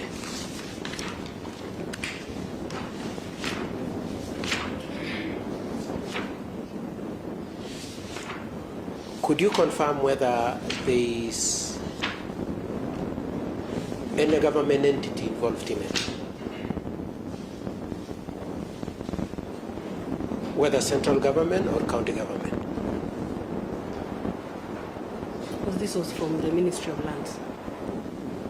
That is the certificate, isn't it? Yes. Showing the registration. Correct. Yes. I'm asking you inversely, in the request for registration, that is the certificate, isn't it? Yes. Is the certificate a product of a request from any public entity, either central government or county government? Please repeat the question.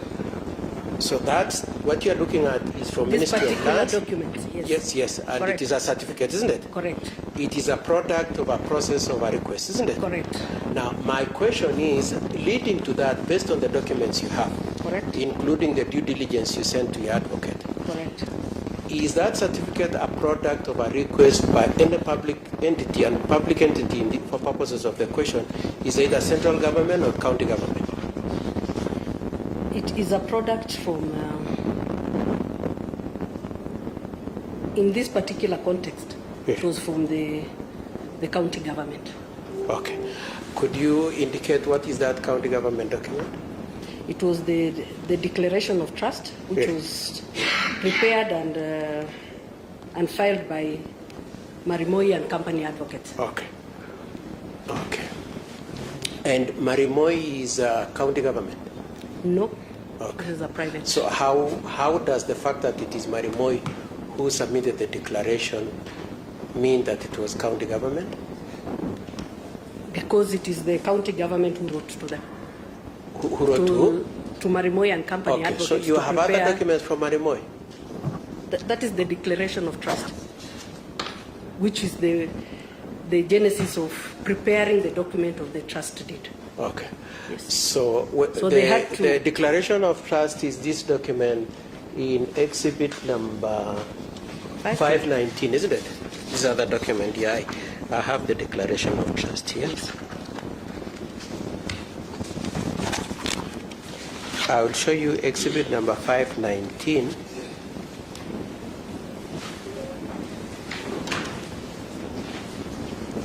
Yeah, this is the one. Yeah, I want you to look at it. Okay, so you're saying that is exhibit number 519. Could you confirm from the cover that it is exhibit number 519? Look at the cover page.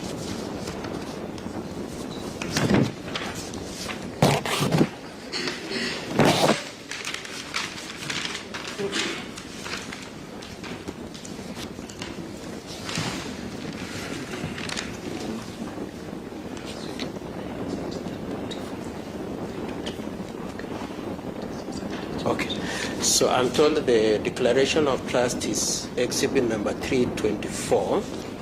Now, my question, do you have the declaration of trust there? Yes, I do. Okay, could you read the first, so you say that declaration of trust was submitted by the county, isn't it? Correct. Okay, could you read for us the first declaration of trust? The declaration of trust is made on this day, 6th May 2021, by Joel Chelule, Joel Kipkorir Ruto, Joel Kipkemboi Maritim, Susan Chepkosgei Keino, Meshak Rono, and Lois Chelimo Cheruyot, referred to as trustees, with expression shall wear the context so admits. So it has indicated the 6 people subscribing to be incorporated as trustees, isn't it? Correct, correct. Leading to exhibit number 525, which is certificate of incorporation. Correct. In that that declaration that you're saying was submitted by county, is county one of the people declaring that we want to be trustees? He's an county official. I'm saying, Yes, you've read 6 names. correct. Is there any that is county? Is any of the 6 individuals the county? No. The declaration does not mention the county on the introduction as the people subscribing the trustees, isn't it? Yes. Okay. Lastly, you are saying that Marimoy was instructed by the county, isn't it? Yes. That's your contention. Yes. Could you point out to us any document that the county addressed to Marimoy to incorporate? There is no document There's no document. I'm relying on, but I am reading There's- from this particular declaration of trust, Yes. stating that it is drawn and filed by Marimoy and Company Advocates. Okay. I'm basing my... Yes. But you realize how ridiculous you are, aren't you? So if you say the fact that it is Marimoy who did it, it means it is county. Where is the replacement of the name of Uasin Gishu County, Marimoy? Is Marimoy county? I'm sorry to say this, unless I don't understand. Yes. It is incorporated by Marimoy, isn't it? I understand that. Yes. Okay. What is the relationship between Marimoy and county? In the absence of a document from the county instructing Marimoy. I'm taking it from this document. Yes. That Okay, you're taking it from that document. Could you place your finger on that document that says Marimoy is acting for the county? Please do that. drawn and filed by. Is it showing that it is county that is representing? Does it say Marimoy representing county? There is nowhere written like that. Okay. Okay. The last set of questions I want to ask you in the next 3 minutes is I would like you to be the same document, if I could have the...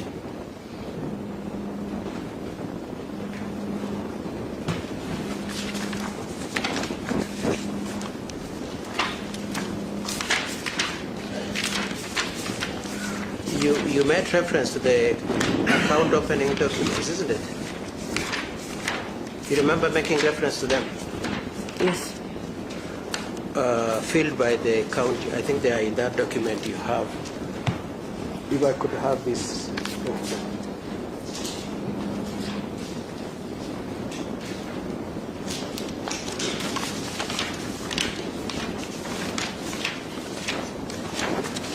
Yes, the first document, exhibit number 519.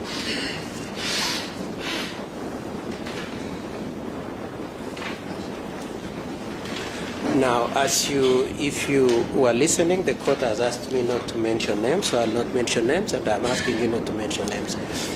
Is it true that the people who are requesting for the opening account, for the account, first of all, you are supervising the opening of that account, isn't it? Yes.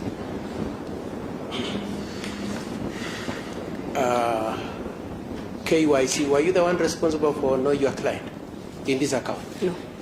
Gladys was? Yes. Okay, but you're supervising Gladys, isn't it? Correct. Okay. Now, from the declaration of trust and the registration, we can see it's 6 people, isn't it? Yes. The document I've just shown you, exhibit number 519, shows your approval of the opening of the account after you got permission to waive the need for a copy of the memorandum. Trust deed. Yeah, sorry? For the trust deed, isn't it? Yes. Okay. So that document represents your approval of the opening of the account, isn't it? Correct. Okay. Could you confirm that on its face, particularly the second page, it is 3 people who are opening the account? Yeah. Correct. You confirm? Yes. Okay. Those 3 people, is there anywhere where is it? Okay, I have to be neutral. The people asking for the opening of the account, are they individuals or is it county? The 3 people? They were individuals. They were individuals.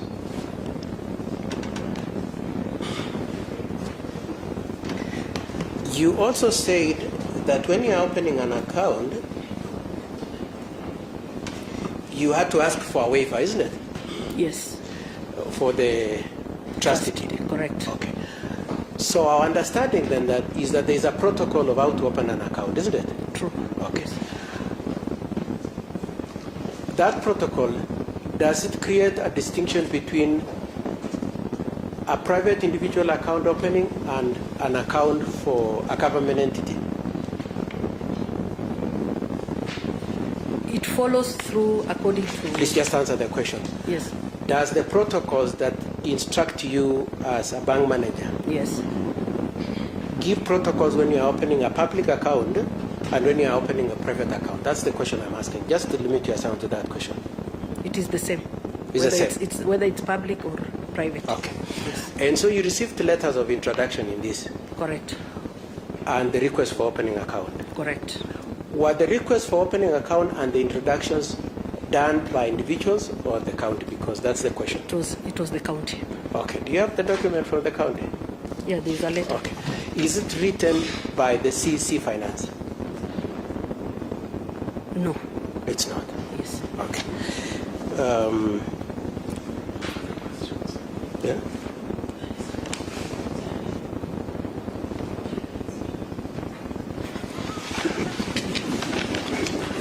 I'm told I've barely done 5 minutes of my 12 minutes from my colleagues. Yeah. Your Honor, it's 12 minutes. He had asked for 12 years. Yes, I'm just tying up. So you say it is not written by CC Finance, isn't it? Correct. Okay. Now, as a bank manager, are you familiar with the requirements of Public Finance Management Act? As a bank manager, Yes. you're aware? Yes. And you're aware that it requires that CC Finance, if it's county, or CS Finance, if it is central government, to introduce the opening of the account. You're aware of that? Yes, I am aware. Your Honor, that is all from this witness. Your Honor, thank you so much for protecting me from the very harsh hands of my colleagues.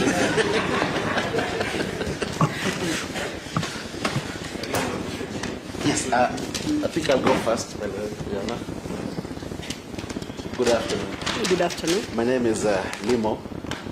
I appear together with my colleague, Tibet, for the accused persons. And I have a few questions to ask you. Okay. Just proceeding from where my learned senior has stopped, I would like to ask, you are now retired? Yes. And how many years did you work in the banking industry? I worked for 33 years. 33 years. Correct. So you are very competent, in fact, out of experience. Correct. Yes. And the issue of bank or opening of accounts is one of the most basic and mundane functions, isn't it? Yes. And you did quite a number, Yes.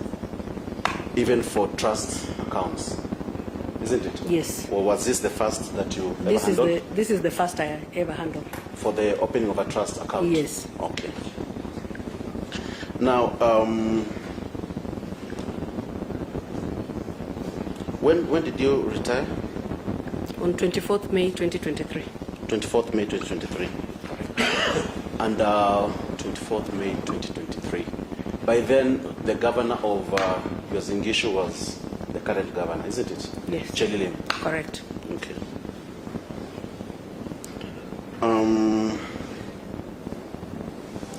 Now, you had or you have produced several documents, specifically checks, Yes. and just inform this court what used to happen when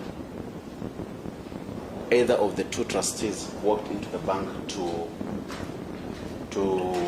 either transfer an amount or withdraw an amount. What was the procedure specifically for these trustees?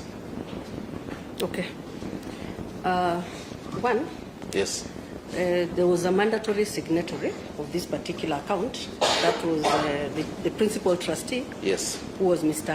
Joseph Maritim, Yes.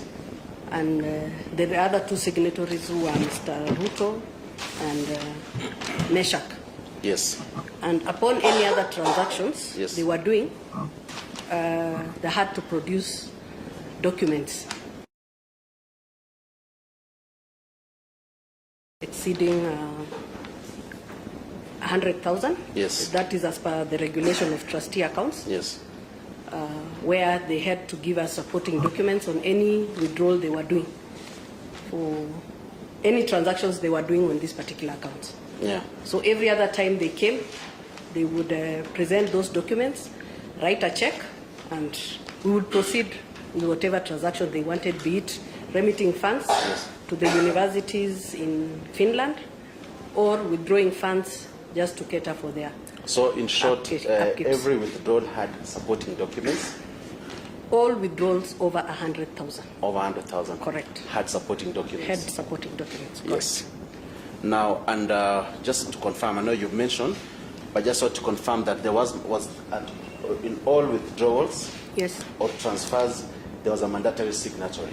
Yes, that was the principal trustee. Yes. Yes. And why was this person a mandatory? Where did it emanate from? Why was he a mandatory signatory? Because they had indicated in their introduction letter. The introduction letter. Yes. Okay. And you have produced that document in this court, isn't it? Yes, correct. Okay. Now, I want you to just confirm that from your statement, I'm just looking at your statement, that even though the trust deed was not immediately available to the bank, Correct. you escalated this issue because it was a high-risk account. Correct. And you got approvals to proceed to open the account absent the In trust deed. absence, yes.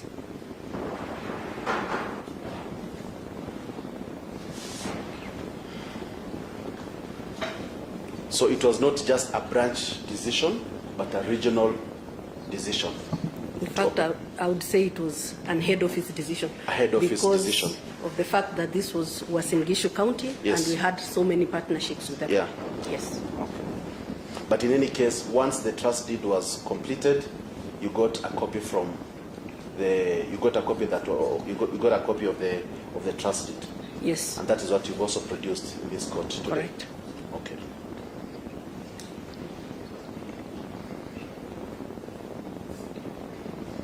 So from what we already mentioned about the supporting documents, that was the supporting documents to any transaction.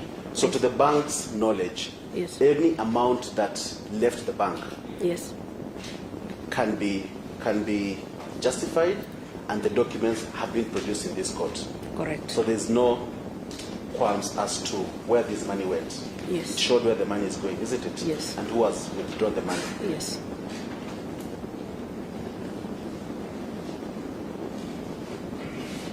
Maybe just to jog your mind, some of the amounts of the money, might you remember the names or where this money were going? Did you see a name like Visa or, Tampere University. Tampere University? Yes. Yes. For visa applications, do you remember? Visa applications, yes. Okay. Okay. Maybe just, as you have mentioned, visa applications. Yes. In this particular case, the students were not able to get visa applications unless the money was transferred to their individual accounts. Okay. So what would happen is we would withdraw money, Yeah. deposit into their various students' accounts. Yes. They would give us a list. Yes. We post into the various students' accounts, and then once they were given the visas, Yes. would revert back the money to Okay. the account. Yes. Now, from your statement, you also mentioned that you knew you knew the first accused person. Yes. Might you mention his name? Meshach Ron. Do you know the second accused person? Yes. Kindly mention his name. Joel. Obviously, you know the third accused. Now, pardon? The second accused person is said? Joel. It's Joel. Yes. Okay. Now, the ones who used to come to court, what was their name? Sorry, to the bank. What is the name of the persons who used to come to the bank? Mainly it used to be Meshach Rono Yeah. and Joseph Maritim. Yes. And of course, Joel also. I'm talking about the persons who used to do the withdrawal of the amount. Yeah, Joseph Maritim and Meshach Rono. Those two. Yes, mainly. Okay. Now, how did you know the first accused person? What job was he doing? He was working in the county. Kindly mention which county? Uasin Gishu County, Yes. in the youth department. Okay. Yes. What about the other party who used to come to withdraw the money? Joseph Maritim, Yes. he also worked at the county Yes. as the chief officer. Okay. So it's fair to say you are a resident of Uasin Gishu County, Correct. and you knew these people as employees of the county. Correct. Okay. Now,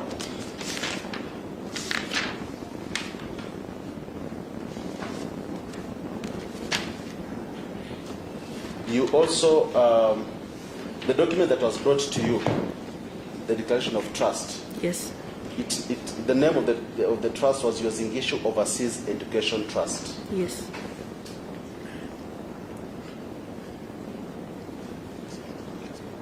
So when this document was brought before you, or was brought to your office by employees of the county, what came into your mind? Is this a private trust, or is it a trust belonging to the county? What came into my mind, it's a trust belonging to the county. Yes. And this trust, I'm sure you read it. You understand? You understand that the trust read that no money is to benefit any of the trustees. Yes. The money did not belong to the trustees. Correct. It's actually in the trust deed. Correct.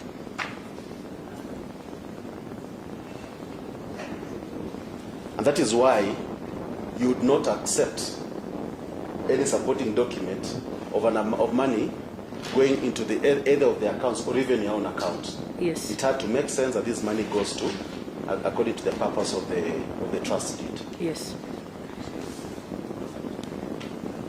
Did you at any point find any mysterious or fictitious or suspicious transfer in the whole process? No. We did not.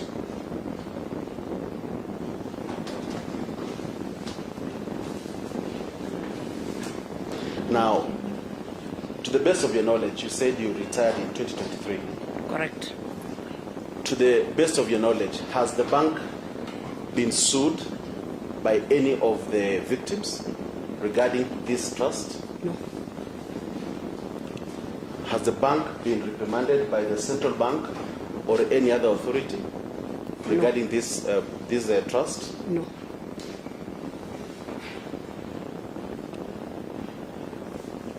Has any employee who had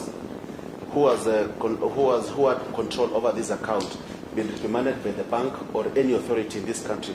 No. No further questions.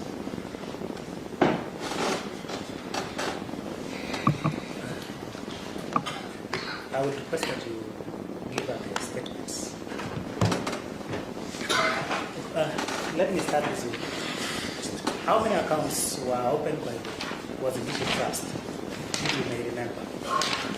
with your bank? Before I left, there were two. There were two. Yes. When did you leave? I left in 24th May 2023.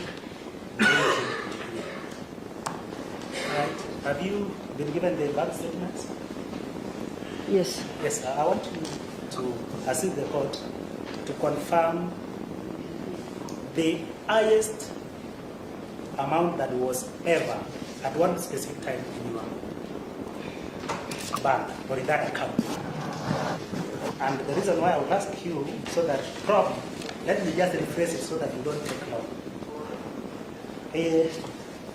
Can you confirm whether at any stage when the account was being run, there was deposit at your bank of over 1 billion at one stage? Was No. the maximum, the amount held at a particular time was how much? The maximum from the statements you have. And please mention the two accounts so that we are clear. And probably, again, let me again guide you on the limit. Let's look at this account 12859227778. The first question is, has there been at a point in time that there was 1.1 billion in that account? No. What was the maximum that was there from the If statements? I recall, it's around 105 million. The highest. Yes.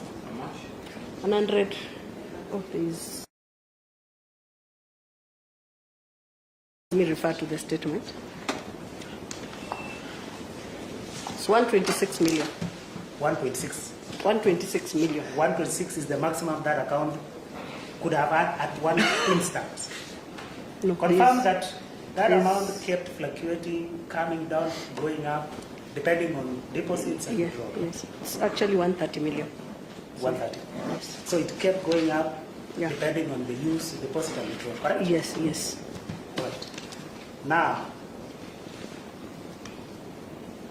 as at 25th of August 2022, please refer to your statement. For the two accounts, again, I would love to know the numbers 25th. of August 2022. This one ends on 31st. 25th. How much was in that account? Because there was a statement that was made elsewhere that 25th of August, it was 35 million. 35 million. Yes. So anybody making a statement that there was 1.8 at that particular time, from the statements you have, Yes. is not correct. It's not. It's not correct. I understand that there were some sub-accounts that were subsequently opened under this account. Is that correct? Sub-accounts, I don't know the terms, I'm not a banker. After everything blew up at that time, Yes. there were subsequent accounts that were opened for individual universities for the particular students who are already Are in you Finland. able- Yes, thank you for the Yes. answer. Are you able to give us the dates when those sub-accounts were opened? I recall quite well, it was around April, no, not April, maybe February, March, thereabout. Of which year?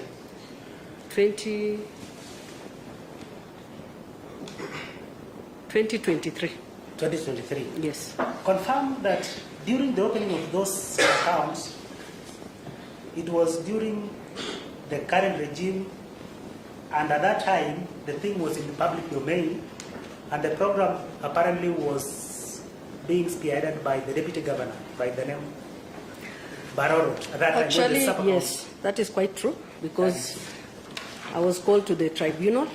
I went and explained, and then they told us they were going to open a subsequent accounts for individual university, which was being chaired now by the then deputy governor, Barorot. Okay.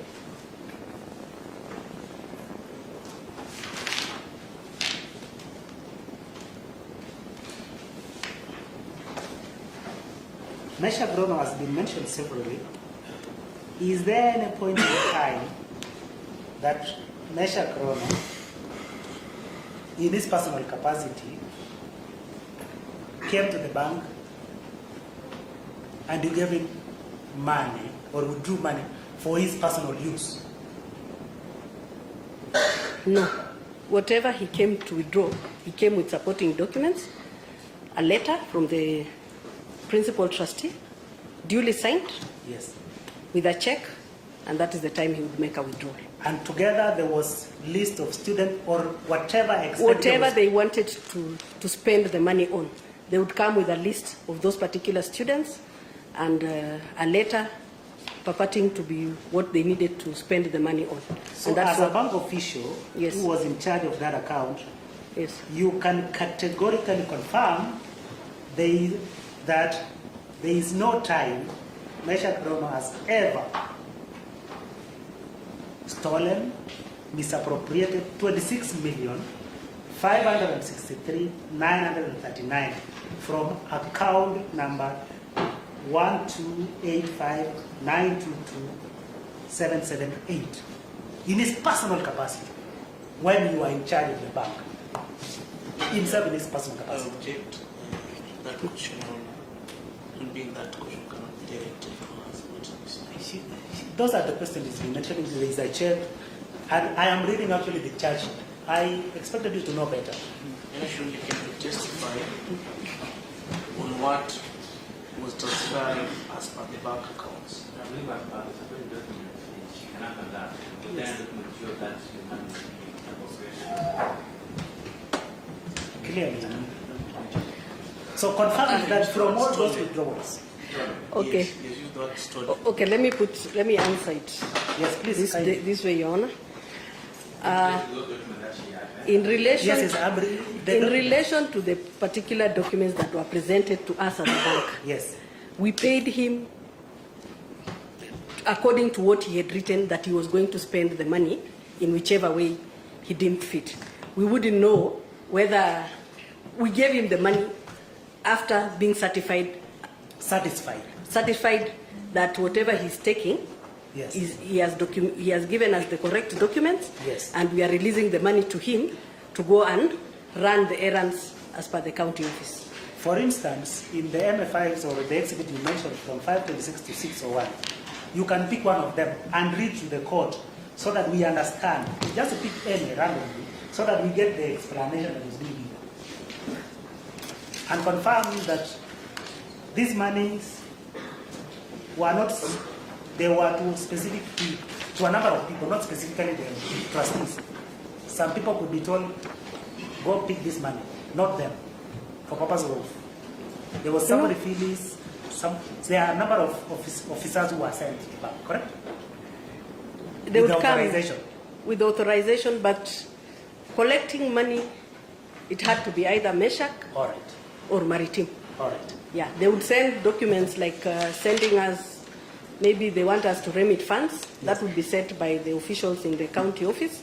So back to my question, just read us randomly and mention this is exhibit this, Okay. and this is the explanation given. So that we This get is that. exhibit number 527 Yes. for 11,050,000.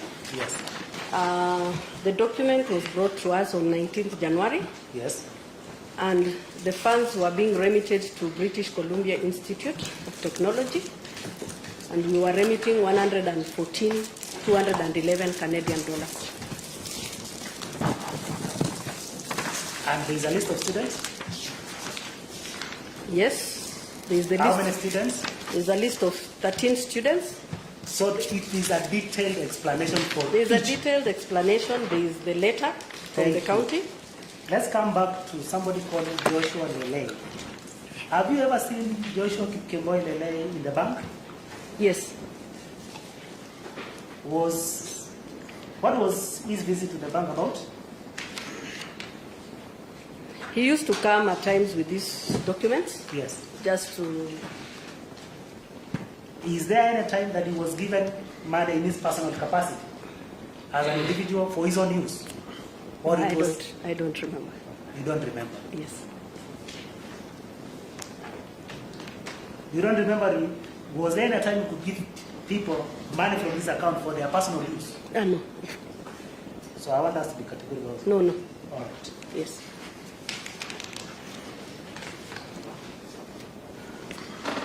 I think I will rest it there, Your Honor. Thank you very much for answering my questions. Yes. I have a few questions. Number one, at any given point in time, was there any withdrawal made in cash? Yes, there was. And during all that time, was there a valid reason as to why the money was being withdrawn Yes. in cash? Yes. Any withdrawal below 100,000 in cash? There was, unless I have to go through the statement, but I Very well. can't recall. It's okay. And the 126 million you mentioned, it was in which specific account? It was in 128,592,2778. So you don't know about the other accounts, whether at that period of time they had any money, the other subsequent accounts? No, I can't remember.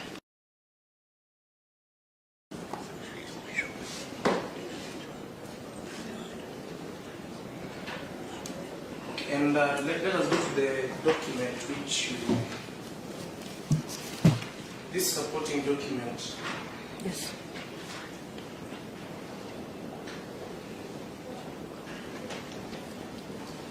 I want us to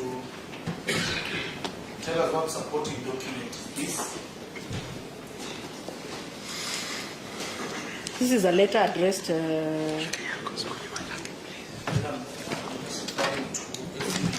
527. Yes. Yeah, this is the letter they would address to the branch manager, KCB Eldoret East, from the Overseas Education Trust, Office of the Principal Trustee.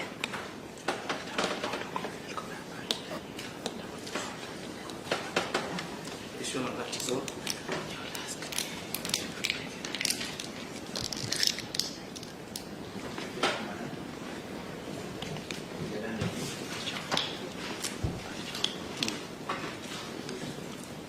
Yes, so our next witness is the investigating officer, Your Honor, and you've given us 2 dates when I will be requesting for adjournment, since it's a very lengthy witness.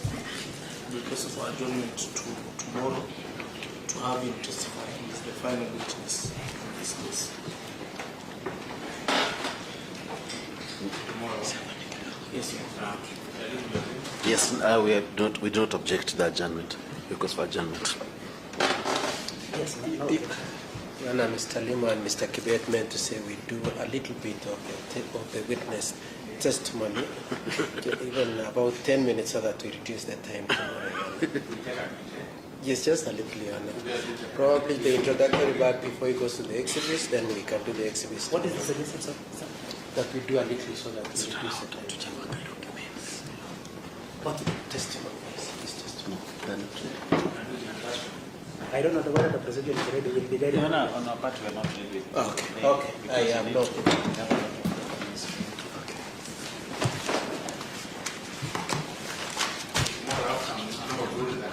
Yes.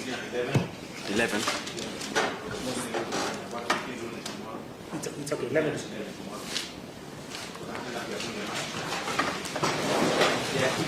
So, maybe once.